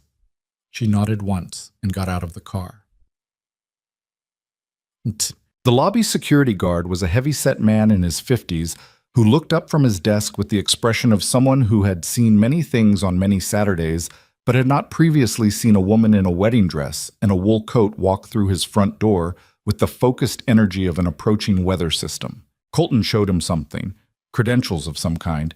She didn't see exactly what, and said Nathan Caldwell's name, and the guard made a call and then waved them through with the look of a man who had decided this was above his pay grade. The elevator was mirrored. She watched herself rise 40 floors in fragmented reflection.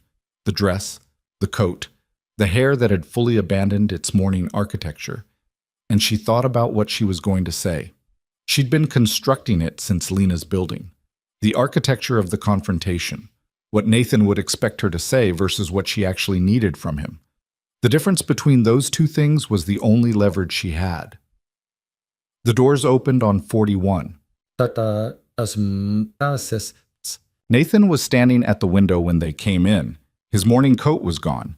He'd changed, sometime between the Whitmore estate and now, into a dark suit that fit him the way expensive things fit men who've worn expensive things their entire lives. His tie was loosened. He had a glass of something amber in his right hand, and he did not turn around when they entered, which told her he'd been watching their approach in the window's reflection. The office was large and deliberately understated. A man's room, organized around a central desk, and a conference table, with the city spread out below in every direction. 2 chairs had been positioned in front of the desk. He'd arranged the furniture before they arrived. She noted this. "Madeline," he said, still not turning. "Nathan." He turned then. His face was composed, not the public composure of the wedding, that performance of warmth, but something stripped back and more functional.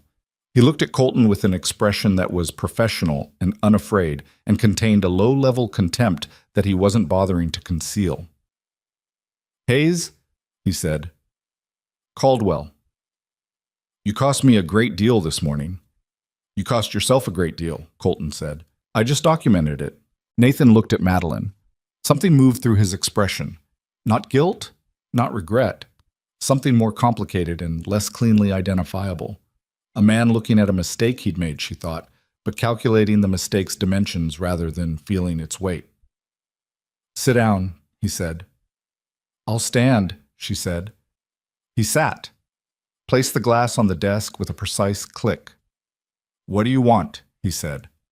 "Monarch Capital Partners," she said. His face didn't change, but his hand on the desk moved, just slightly, just his index finger, one small unconscious press against the desktop surface. She caught it. He knew the name. "I don't know what—" "Nathan." Her voice came out flat and very cold, and she didn't recognize it as entirely her own. "Stop. You know exactly what it is. You know they bought the Hartwell Group's debt in November. You know because someone told you, because you've been managing this account for 2 years, and nobody purchases $11 million of your client's consolidated debt without you knowing." She held his gaze. "I'm not here to have a conversation where you perform ignorance. I'm here because you have documentation of that purchase, and I need it, and you need something that I have access to, and we have approximately 40 minutes before this situation becomes unnavigable for both of us." Nathan looked at her for a long moment. Then he looked at Colton. "Your federal case," he said. "What's its current status?" "Moving forward," Colton said. "With what evidence?" "Enough." "Enough to reach Aldrich," Nathan said. "Or just enough to reach me?" Colton said nothing. Nathan's expression shifted, a slight recalibration, something that might almost have been satisfaction if it weren't also fear wearing a different coat. "You're here because you know the case doesn't reach him," Nathan said. "Whatever you've built in 23 months, and I know exactly how long you've been building it, I know about your investigation, I've known for 8 months, it stops at me." Aldrich made sure of that. He picked up the glass again, drank, set it down. He always makes sure of that. "Not this time," Madeline said. "Why not this time?" "Because this time you know something you didn't know before today." She took a step toward the desk. "You didn't know about the 1991 amendment to my grandfather's trust. You didn't know the marriage strategy was built on a flaw, that the trust transfer couldn't execute the way Aldrich planned it, which means you spent 2 years running a play that was never going to produce what you told him it would produce." She watched his face. "How do you think Warren Aldrich responds when he finds out his primary intermediary failed to conduct adequate due diligence on the central legal mechanism of the operation?" Nathan was very still. He didn't know, Nathan said. It wasn't a question. Not until today. Not until we found the amendment. She leaned forward slightly, both hands on the edge of the desk. You're not just facing federal prosecution, Nathan. You're facing a man with significant resources who now has a reason to be angry with you specifically. The silence in the room had weight and temperature. Nathan set his glass down and stood up and walked to the window. His back was to them, the same position he'd been in when they'd entered. And she watched the tension in his shoulders, the way his hands went into his pockets, and she could see the fists they made through the fabric of the suit. "What do you want?" he said again. To the window this time. To the city. Monarch Capital's paper trail, she said. Everything you have that connects that holding structure to Aldrich. Formation documents, transaction authorizations, communications, anything with Aldrich's name on it, or anything that can be tied to him through the chain. And in exchange, your cooperation goes to the federal prosecutor before Aldrich's people have time to construct your replacement narrative. You get ahead of it. She glanced at Colton, who gave her nothing but presence, solid, quiet, watching Nathan's back with the focus of someone who'd been in rooms like this before. You become the man who helped break the case instead of the man who built the mechanism. Nathan turned around. His face had arrived somewhere new. The last of the performance was gone. The warmth, the composure, even the low-level contempt. What was underneath all of it was something raw and more tired. A man who'd been running a very complicated long game for a very long time and had reached the moment where the game's cost became visible. You have no idea what Aldrich does to people who move against him, he said. Tell me, she said. The Providence firm, Colton said from behind her. His voice was quiet. Nathan looked at him. Third-generation manufacturing company, Colton said. Rhode Island. You ran the same play. A young woman tried to fight it. I've been carrying what happened to her for 2 years. He looked at Nathan with an expression that had no heat in it whatsoever, which somehow made it worse. That happened because nobody in your position was willing to do what I'm asking you to do right now. Nathan's jaw moved. You understand? I understand you're scared, Colton said. I also understand you're the only person in this room who can end this. The standoff lasted 4 minutes. She knew because she was watching the clock on the wall behind Nathan's desk, the old reflex of someone who'd grown up in rooms where silences were tactical. And she counted every second of it. Nathan stood at the window. Colton stood near the door. She stood between them at the desk and breathed steadily and waited. At 4 minutes and 12 seconds, Nathan crossed to his desk, sat down, opened the bottom right drawer, and removed a flat metal case the size of a hardcover book. He set it on the desk. This, he said, does not leave this room without a formal agreement in writing from the federal prosecutor's office. Not a verbal agreement. Not a handshake. Written and signed. He looked at Colton. You get me that, you get this. Colton moved to the desk. He looked at the case without touching it. What's in it, he said. Monarch Capital's formation documents. The original purchase authorization for the Hartwell debt. Signed. Not by a proxy, not by an officer. Signed by Warren Aldrich. Nathan paused. And 3 years of internal communications between Aldrich's operations team and my office, including Pryor's correspondence, including 2 instances where Aldrich gave explicit instruction to execute actions that constitute federal securities fraud and wire fraud. He held Colton's gaze. Everything you need. Everything you haven't been able to get because M was making sure you couldn't. The name landed in the room like something thrown. You know about M, Colton said. Very quiet. I know M's real name, Nathan said, and I know which federal agency M reports to, and I know that it isn't the one investigating Aldrich. He leaned back in his chair. M is Aldrich's insurance policy, has been for 6 years. Every major investigation that's gotten close, M has shepherded, shaped the evidence, redirected the case, protected the core. He looked at Madeline. Your investigator here is good.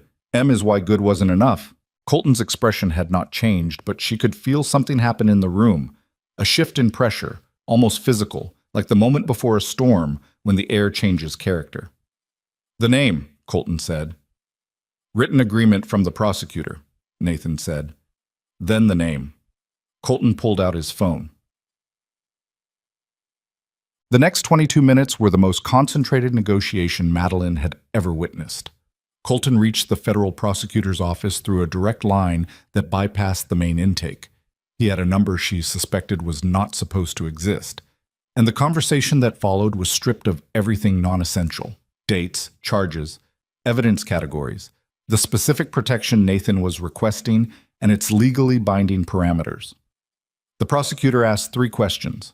Colton answered them. Nathan spoke for 90 seconds into the phone and said his name and a case number and nothing else. She stood near the window during this and looked at the city below and felt her pulse in her throat. 41 floors down, Boston moved through a Saturday morning in complete ignorance of what was happening above it. People walked dogs. Traffic signaled and moved. The river caught the flat winter light and threw it back at the sky without comment. Colton ended the call. He looked at Nathan. Agreements being drafted. You'll have it within the hour. Digital signature accepted given circumstances. He paused. The case. Nathan unlocked the metal case with a key from his watch chain. She noticed it then, the key he'd been wearing every day presumably, carrying it on his person, and opened it. Inside, dense with paper, organized with a precision that told her he'd been maintaining this for a long time. Not built in a panic, built deliberately, over years. A man who'd known this day was coming and had prepared for it. He removed the top document, passed it to Colton. Aldrich's signature, Nathan said. Monarch Capital Formation, December 2019. Colton looked at it. His face gave nothing. His name, he said. Daniel Reeves, Nathan said. Special Agent, Counterintelligence Division. He's been Aldrich's contact inside the federal structure for 6 years. Aldrich has something on him. I don't know what. I don't have documentation of that specific relationship, but I know it exists. He folded his hands on the desk. Reeves has been the reason every case died. He'll try to kill this one too. Not if we move faster than he can, Colton said. Nathan looked at Madeline. Your father, he said. She held his gaze. What about him? He called me this morning, Nathan said. After you spoke to him. I want you to know... He stopped, started again. I want you to know I didn't ask him to cooperate. The arrangement we had, I told him at the beginning it was business. He understood that. He made choices. He paused. That's not an excuse. I'm telling you what happened. She looked at him for a long moment. The company's debt, she said. Monarch Capital holds it. If we expose the structure, what happens to the debt? The purchase gets voided if fraud in the acquisition can be proven, he said. Which it can, with what's in that case. He gestured at the open box. Your grandfather's company comes back clean. He paused. That's not why I'm doing this. But it's what happens. She nodded. Once. She turned to the window again and pressed her fingertips to the cold glass and felt the city's vibration travel up through her hand. 41 floors, the river, the flat winter light. Her father had called Nathan this morning. She held that fact and breathed around it and set it aside because she didn't have the space to process it yet, and because the processing of it would require more of her than she could spare in the next hour. Behind her, the sound of the case being closed, the click of the latch. Then, from Colton, very quietly, "We need to go." She turned. His phone was in his hand. His face had changed. Not dramatically, but the particular stillness she'd learned to read was gone, replaced by something kinetic, a held-back urgency. "What happened?" she said. "Lena," he said. Someone accessed the building. Her heart lurched. "Is she?" "She's in the stairwell. She got out." His voice was controlled, but only just. They went for the computers first, the monitors, the server, the backup drive. He looked at her directly. The network map. Every connection we built between Aldrich and the shell companies. Everything except what's in her head and what's in that case. She looked at the metal case on Nathan's desk. "Who told them?" she said. Colton's jaw tightened. "Reeves," he said. "Had to be. M. He knew we were there. He knew what Lena had." "Then he knows what we just did here," she said. "He knows Nathan met with us." The three of them looked at each other across the desk. Nathan said, "How long before—" The elevator at the end of the hall dinged. All three of them heard it. Colton moved, fast, without drama, one fluid motion that put him between the office door and Madeline. He had his phone in one hand, and she registered, at the edge of her vision, that his other hand had moved to his coat. How many exits from this floor? He said to Nathan. Not loud, controlled. Emergency stairs, Nathan said, and he'd stood up, the chair rolling back, his voice lower now. End of the hall past the conference room. Fire door. Keycard. Override code. He was already moving around the desk. 7741. Footsteps in the corridor outside. More than one person. Colton looked at her. His eyes were absolutely steady, which she found, incongruously, more frightening than the footsteps.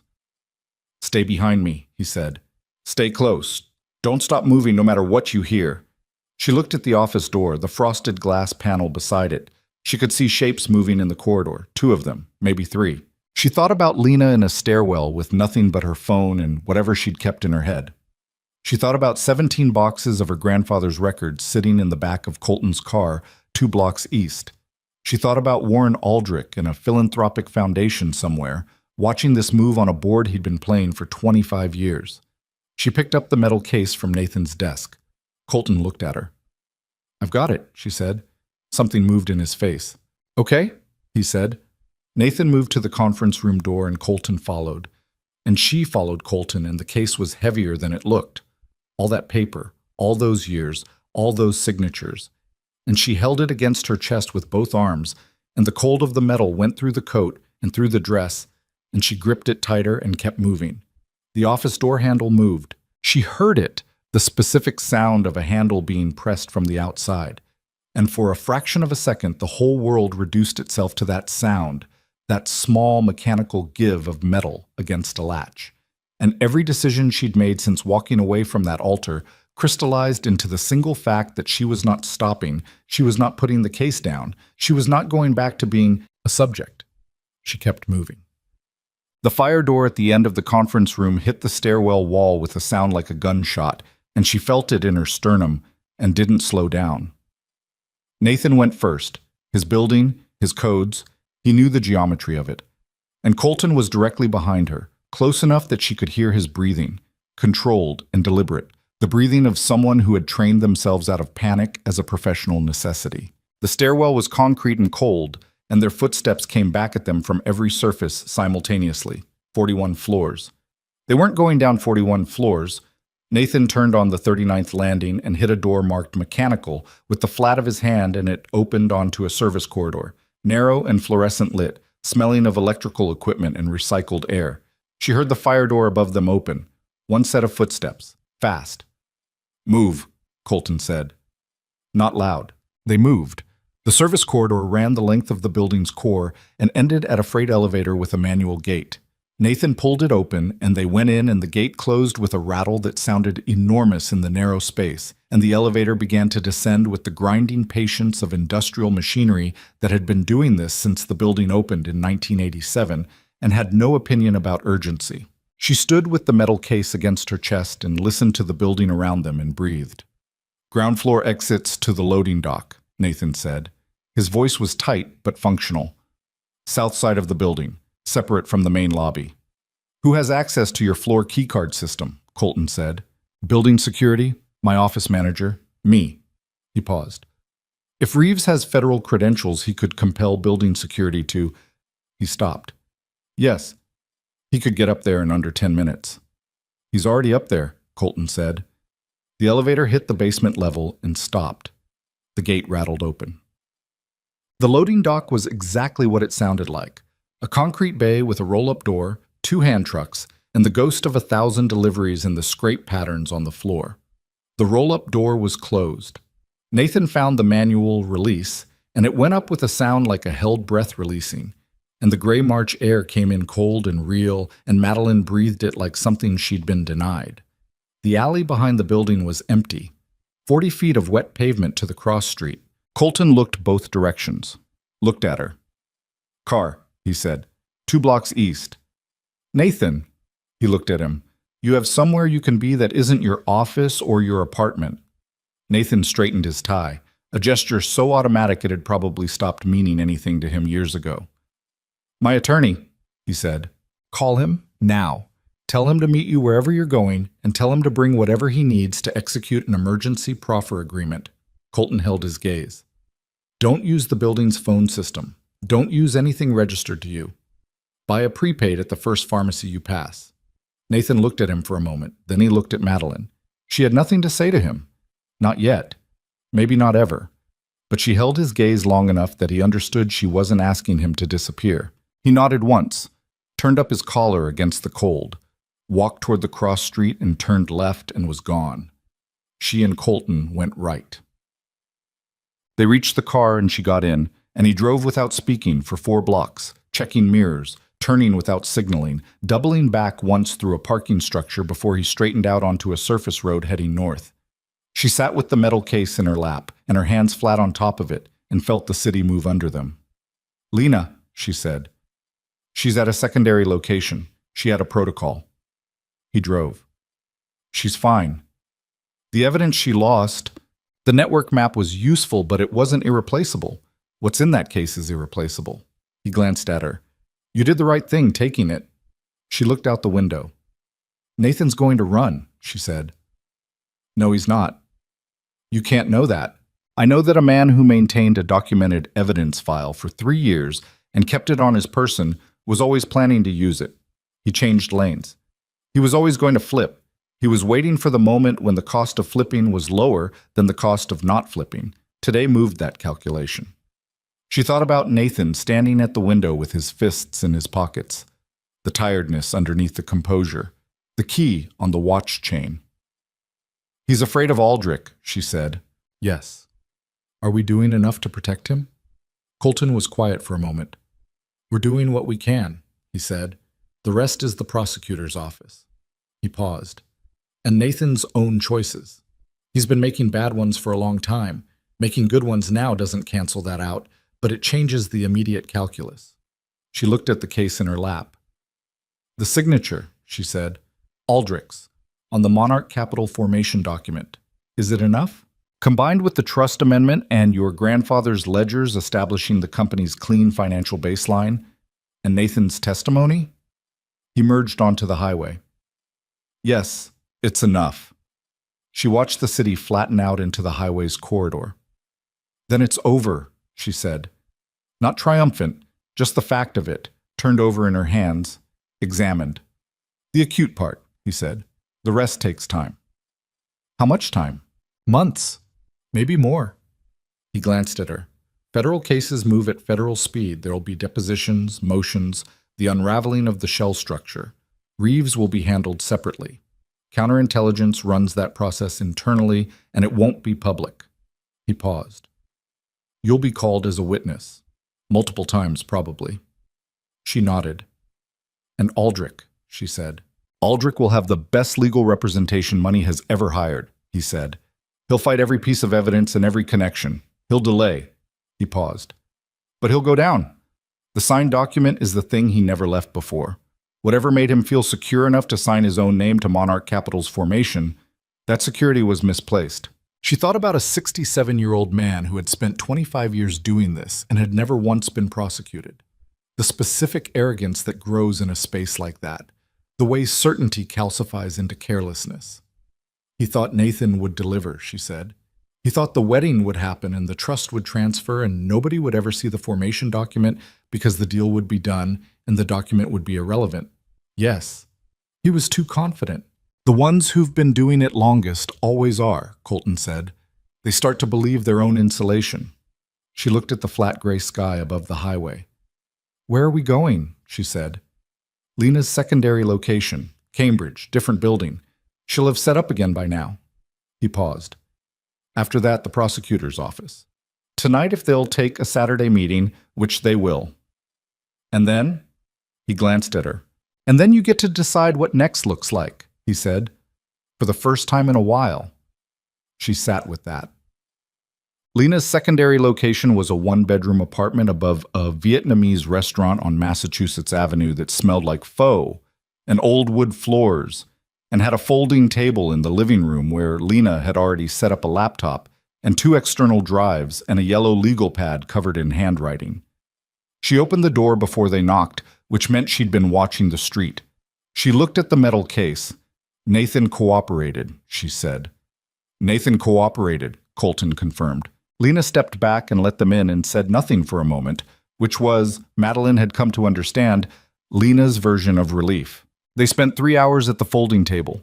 Lena went through the case's contents with the systematic focus of someone who processed emotion through work, cataloging each document, cross-referencing it against her rebuilt network map, flagging the Aldrich signature 3 times in different contexts.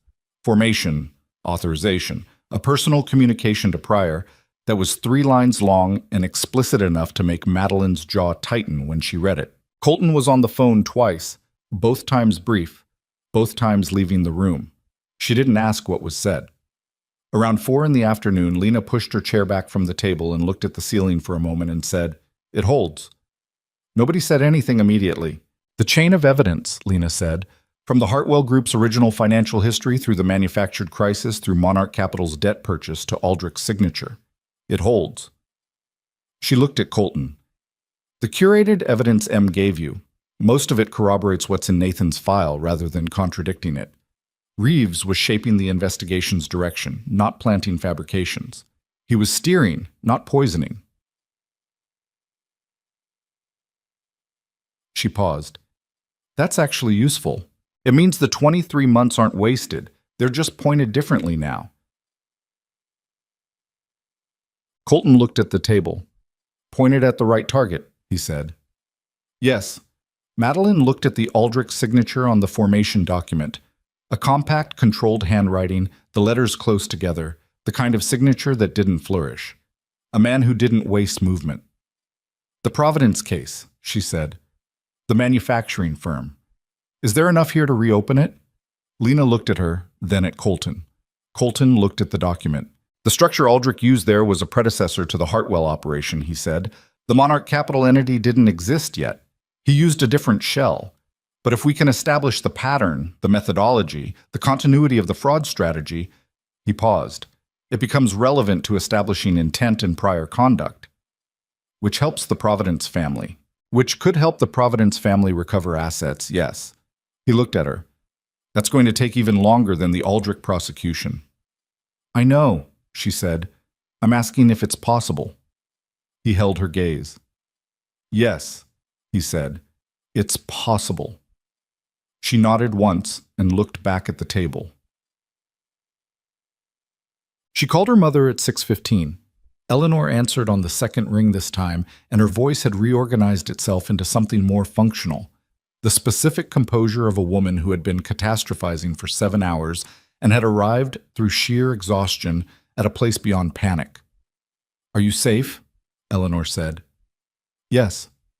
"Are you done with the immediate part?" "Yes." She was standing at the window of Lena's secondary apartment, watching Massachusetts Avenue below. "Mom, I need to ask you something, and I need you to answer it honestly." A pause. "Okay," Eleanor said. "Did you know about the debt purchase? Monarch Capital, November." The silence was different from the one that morning. Longer, heavier. "I knew your father had arranged additional debt restructuring in the fall," Eleanor said carefully. "He told me it was a favorable refinancing. He didn't tell me the name of the entity." A pause. "I didn't ask enough questions. I should have." "But you knew something was wrong," Eleanor exhaled. "I've known something was wrong for 2 years," she said quietly. "I didn't know what. I didn't know how much." Her voice dropped further. "I didn't ask enough questions about any of it, Madeline. I chose to believe it was being handled, and I let that choice do too much work." Madeline looked at the street below. A woman walking a dog. 2 college students with coffee cups. A man on a bicycle navigating the wet pavement. "Are you at Aunt Patricia's?" she said. "Yes. Stay there tonight. I'll come tomorrow morning." She paused. "There's going to be a lot to talk about." "I know." Eleanor's voice was soft and strained and entirely without performance. "Madeline, I'm sorry. For all of it." "I know, Mom." She ended the call and stood at the window for another moment. The street below kept moving. The world kept being indifferent in the way it always was, and she found, somewhat to her own surprise, that she didn't resent it. She called her father at 7. He answered immediately, which told her he'd been holding the phone again. The Hartwell family, it seemed, spent a significant portion of their emotional lives holding phones and waiting. "Madeline," Thomas said. I know you called Nathan, she said. I know what you told him. I'm not going to pretend that didn't happen. A long silence. I panicked, he said. I know. I've been panicking for 2 years. His voice was old in a way it hadn't sounded this morning. The morning coat and the false ceremony and the theater of the day had been stripped away, and what was left was a 63-year-old man who had made a series of choices to protect something he loved and had not calculated the full cost of any of them. I told myself I was protecting the family, the company, the name your grandfather built. A pause. I think I was protecting myself from having to admit how badly I'd failed. She stood very still. The company is going to be okay, she said. The debt purchase can be voided. The trust is intact. Grandfather's protections held. She paused. You held onto those boxes for 30 years without digitizing them because you didn't trust the systems. That turned out to matter. Silence. He was a careful man, Thomas said. About his father, about the grandfather she'd reorganized archive boxes with at age 12. Yes, she said. He was. Another pause. What do I need to do? Thomas said. Going forward. What do you need from me? She thought about it honestly. Cooperate with the federal investigation fully, she said. Everything you know about the financial arrangements, the loan structure, every conversation you had with Nathan about the company's situation. All of it. She paused.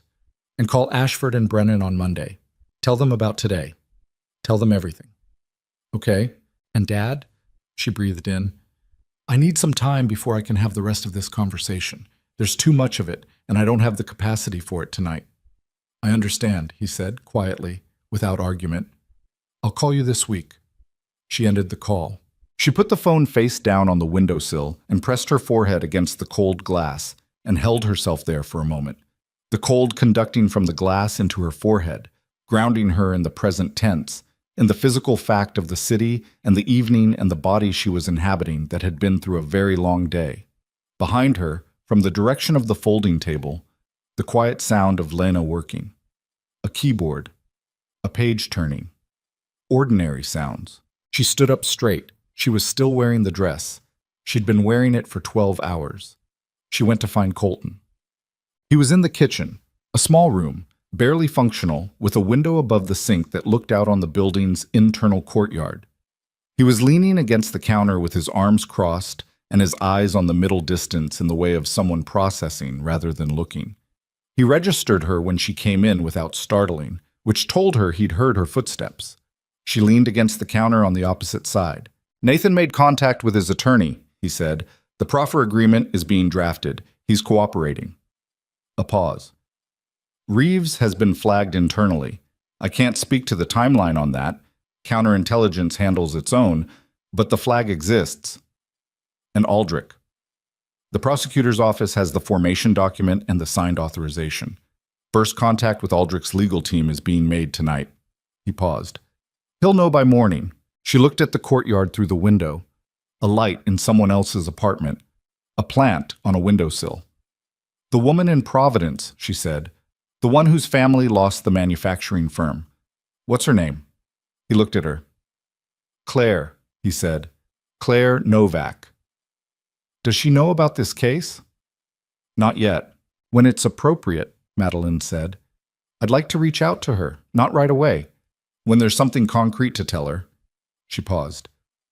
I don't want to give her hope that doesn't have a foundation yet. Colton looked at her for a long moment. Okay, he said. She turned to look at him directly. The parking structure, she said. 3 nights ago. You said you got concerned when you saw me in the camera frame. Yes. What made you decide to stay? He was quiet for a moment. Not evasive. She'd learned the difference between his silences. This one was genuinely looking for the right words. You were sitting in the car for a long time, he said. Completely still. In the dark. In the rain. He paused. That combination, in my experience, means someone is either planning something very carefully or is trying to decide if they're okay. He looked at the courtyard. I couldn't tell which. I didn't want to leave before I knew. You could have knocked on the window. You didn't want that. You would have driven away. She thought about it. He was right. She would have. I just read the documents, she said. I didn't know what to do with what was in them. I didn't have anywhere to go with it. She paused. I think I needed to be somewhere that wasn't inside my life for a while. I know that feeling, he said. She believed him. After this is over, she said, after the depositions and the case and whatever it takes. What do you do? He looked at her with a slight surprise, not the question he'd expected. I don't know yet, he said. The Providence case has been the framework for a long time. Claire's family. What happened to them? If we can get them something back. He stopped. I think I need to figure out what I do when a thing I've been carrying for 2 years is no longer mine to carry alone. She understood that more precisely than she would have yesterday. You're good at staying, she said, without being asked, without making it about yourself. He looked at her. I've had practice, he said, and then quieter. It matters who you're staying for. The kitchen was very small, and the courtyard light came through the window between them, and the building was warm and smelled like the restaurant below. And everything that had happened in the last 14 hours sat in the air around them. Enormous, unresolved in all the ways that mattered, settling the way things settle after they stop moving. She didn't reach for anything. Neither did he. That was okay. He met.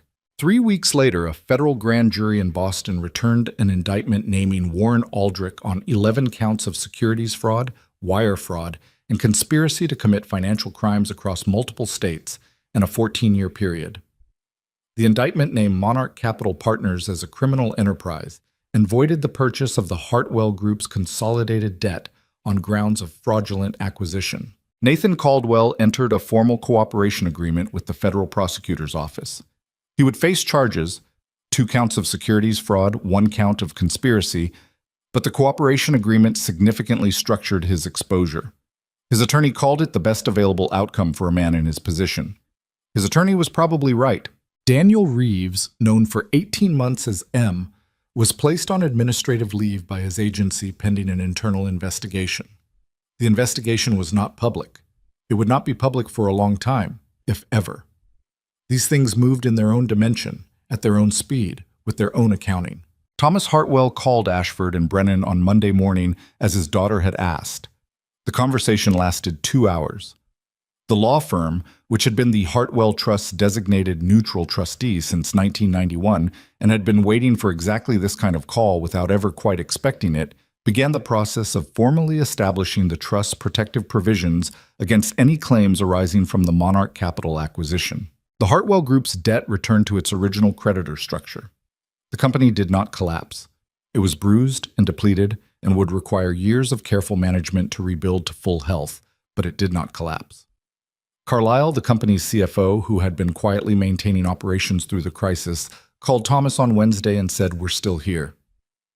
Thomas held the phone for a long time after that call ended. Eleanor Hartwell saw a therapist for the first time in her life, on her daughter's recommendation, in the 3rd week of March. She described it afterward as useful, which for Eleanor was approximately equivalent to anyone else calling it transformative. She and Madeline had a dinner in late March that lasted 4 hours and covered ground they'd been avoiding for 20 years, and ended with both of them crying in the parking lot of the restaurant and then laughing at themselves for crying in a parking lot, and then driving home separately, which felt somehow like exactly the right amount of distance and closeness simultaneously. Madeline left her nonprofit position in April. Not dramatically, she gave appropriate notice and completed her transition work and said genuine goodbyes to the colleagues she cared about. The leaving had been coming for years before any of this. The events of March simply removed the reasons she'd been giving herself for staying. She spent 2 weeks reorganizing her grandfather's archive boxes. It had to be done carefully. The documents were aging, some of them fragile, and the organizational system her grandfather had built in the 1960s needed to be translated into something that could coexist with modern record-keeping. She did it in the archive room in the basement of her parents' house in Brookline, with the door propped open and a space heater running, and her grandfather's handwriting on every box flap. She found things she hadn't known existed: letters, original correspondence from the company's early clients, a record of a dispute her grandfather had handled in 1958, that he'd documented with the same meticulous precision as everything else. He had been, she thought, a man who understood that the record of a thing was as important as the thing itself. That documentation was a form of truth-telling that outlasted the moment it described. She thought about that a lot in those 2 weeks. She thought about what it meant to build something carefully and protect it carefully, and whether care, applied consistently over enough time, was its own kind of power. The deposition was in May. It lasted 3 days and covered the full history of her relationship with Nathan Caldwell, her discovery of the documents at the engagement party, the morning of the wedding, the archive room, Nathan's office, the metal case. The federal prosecutors were thorough and patient, and occasionally repetitive in the way of people who needed the record to be absolutely clear. She answered every question completely. She did not editorialize. She did not soften anything. On the third afternoon after the formal session ended, one of the prosecutors, a woman in her 40s named Walsh, who had the manner of someone who'd stopped being surprised by people decades ago, stopped her in the corridor and said, "You're composed." "I've had practice," Madeline said. Walsh looked at her with something that might have been respect. "The signed formation document," she said. "Without that, this case looks very different. You understood that in Nathan's office, and you took it." She paused. A lot of people wouldn't have had the presence of mind. Madeline thought about standing in Nathan's office with footsteps in the corridor, and the case in her hands, and the single non-negotiable fact that she was not putting it down. "I had a very clear morning," she said. Walsh almost smiled. In June, the Providence manufacturing case was formally reviewed for potential inclusion in the expanded Aldrich prosecution as prior conduct evidence. Lena Marsh provided 200 pages of comparative analysis, establishing the structural similarities between the Providence operation and the Hartwell operation. The review took 6 weeks. The outcome was that the Providence family's case was formally reopened under the federal investigation's umbrella. Madeline called Claire Novak on a Tuesday afternoon in late June. She'd prepared for the call. She'd thought about what to say and decided against most of it, and settled on the simplest version. "My name is Madeline Hartwell," she said when Claire answered. "You don't know me. I'm connected to a federal investigation into Warren Aldrich, and I have information about what happened to your family's company that I think you should have." Silence on the other end. Then, "Okay," Claire Novak said, and something in the quality of that word, its steadiness, its willingness, told Madeline that she was talking to someone who'd been waiting a long time to receive a call that meant something. They talked for an hour. There was no dramatic moment between Madeline and Colton. This was, she reflected later, probably the most honest thing about the whole story. They saw each other at the deposition. He was called separately, on different days, and once in the corridor outside the prosecutor's office in April, briefly, where they stood on the sidewalk in the cold spring air and compared notes on the case's progress with the efficiency of two people who had, in the space of a single overwhelming day, established a working shorthand for communication that didn't require scaffolding. He called in May to tell her the Reeves situation had resolved internally, in a way he couldn't describe specifically, but that she should understand meant Reeves would not be in a position to interfere with any active investigation going forward. She asked how he was. He said, working in the tone of a man who found this a satisfying answer. She asked if he was sleeping. A pause. "More than usual," he said. She believed him. They had coffee in Cambridge in July.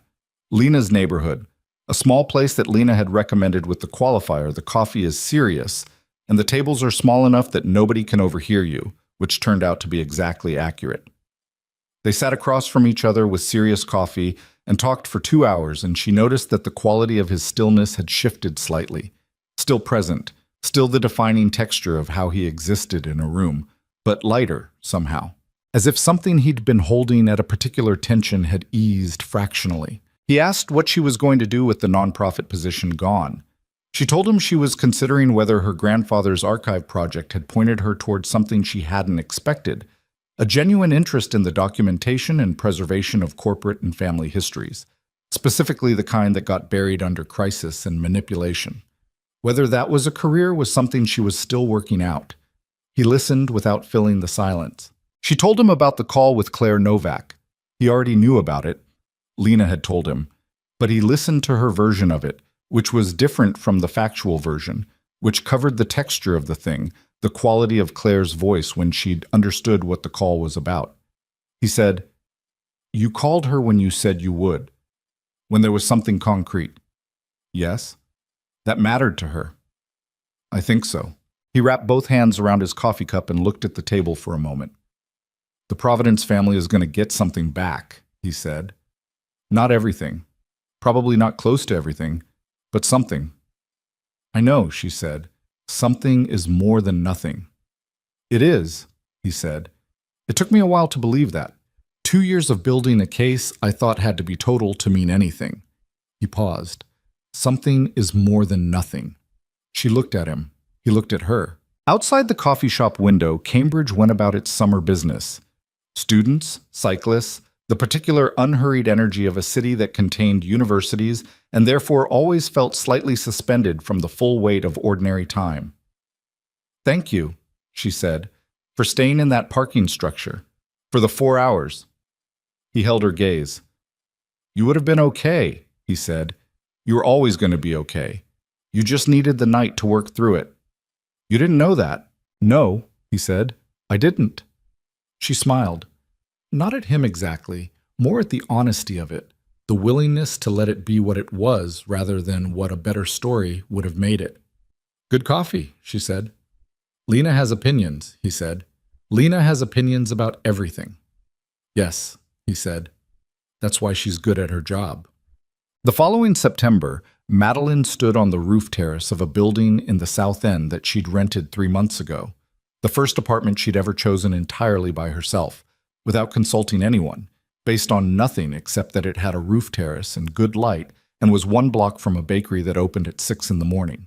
The city spread out below her in every direction, the harbor to the east catching the early light, the public garden to the northwest, green going golden at the edges, the glass towers of the financial district, Congress Street among them, catching the morning and throwing it back without comment. She was drinking coffee. She had nowhere to be for 2 hours. She had a meeting at 10 with a probate attorney to discuss a project she was in the early stages of developing, a formal archival service for family-owned businesses, focused specifically on protecting the kind of historical documentation that became critical in exactly the circumstances her grandfather had anticipated and prepared for in 1991. She was building something. She didn't know yet exactly what it would look like when it was finished. That was different from not knowing what she was doing. She knew what she was doing. She was building something careful and documented and hers, and the not knowing yet was not fear anymore. It was just the ordinary uncertainty of a thing in progress. She thought about a woman named Claire Novak in Providence who was 3 months into a legal process that would take at least a year and had called Madeline twice since June. Not for updates, really, mostly to talk through what the process felt like from the inside, which was exhausting and slow and occasionally infuriating and apparently necessary to discuss with someone who understood it from a position that wasn't purely professional. She thought about her father's voice on the phone last week, steadier than it had been in years, she thought, paradoxically, because the thing he'd been dreading had finally arrived and been survived.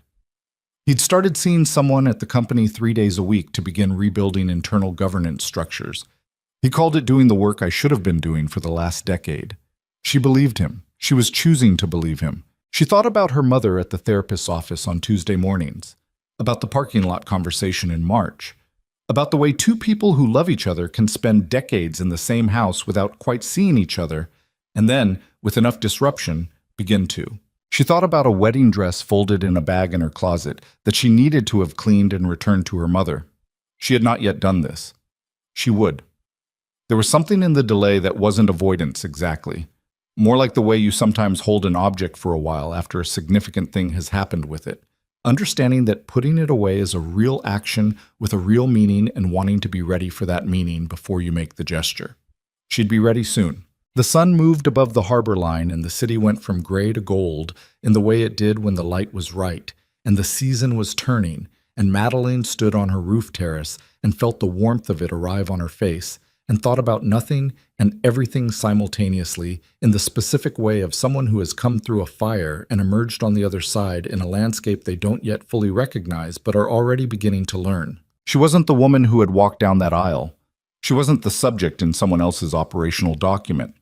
She wasn't the daughter who had said, okay, so many times it had become a reflex instead of a choice.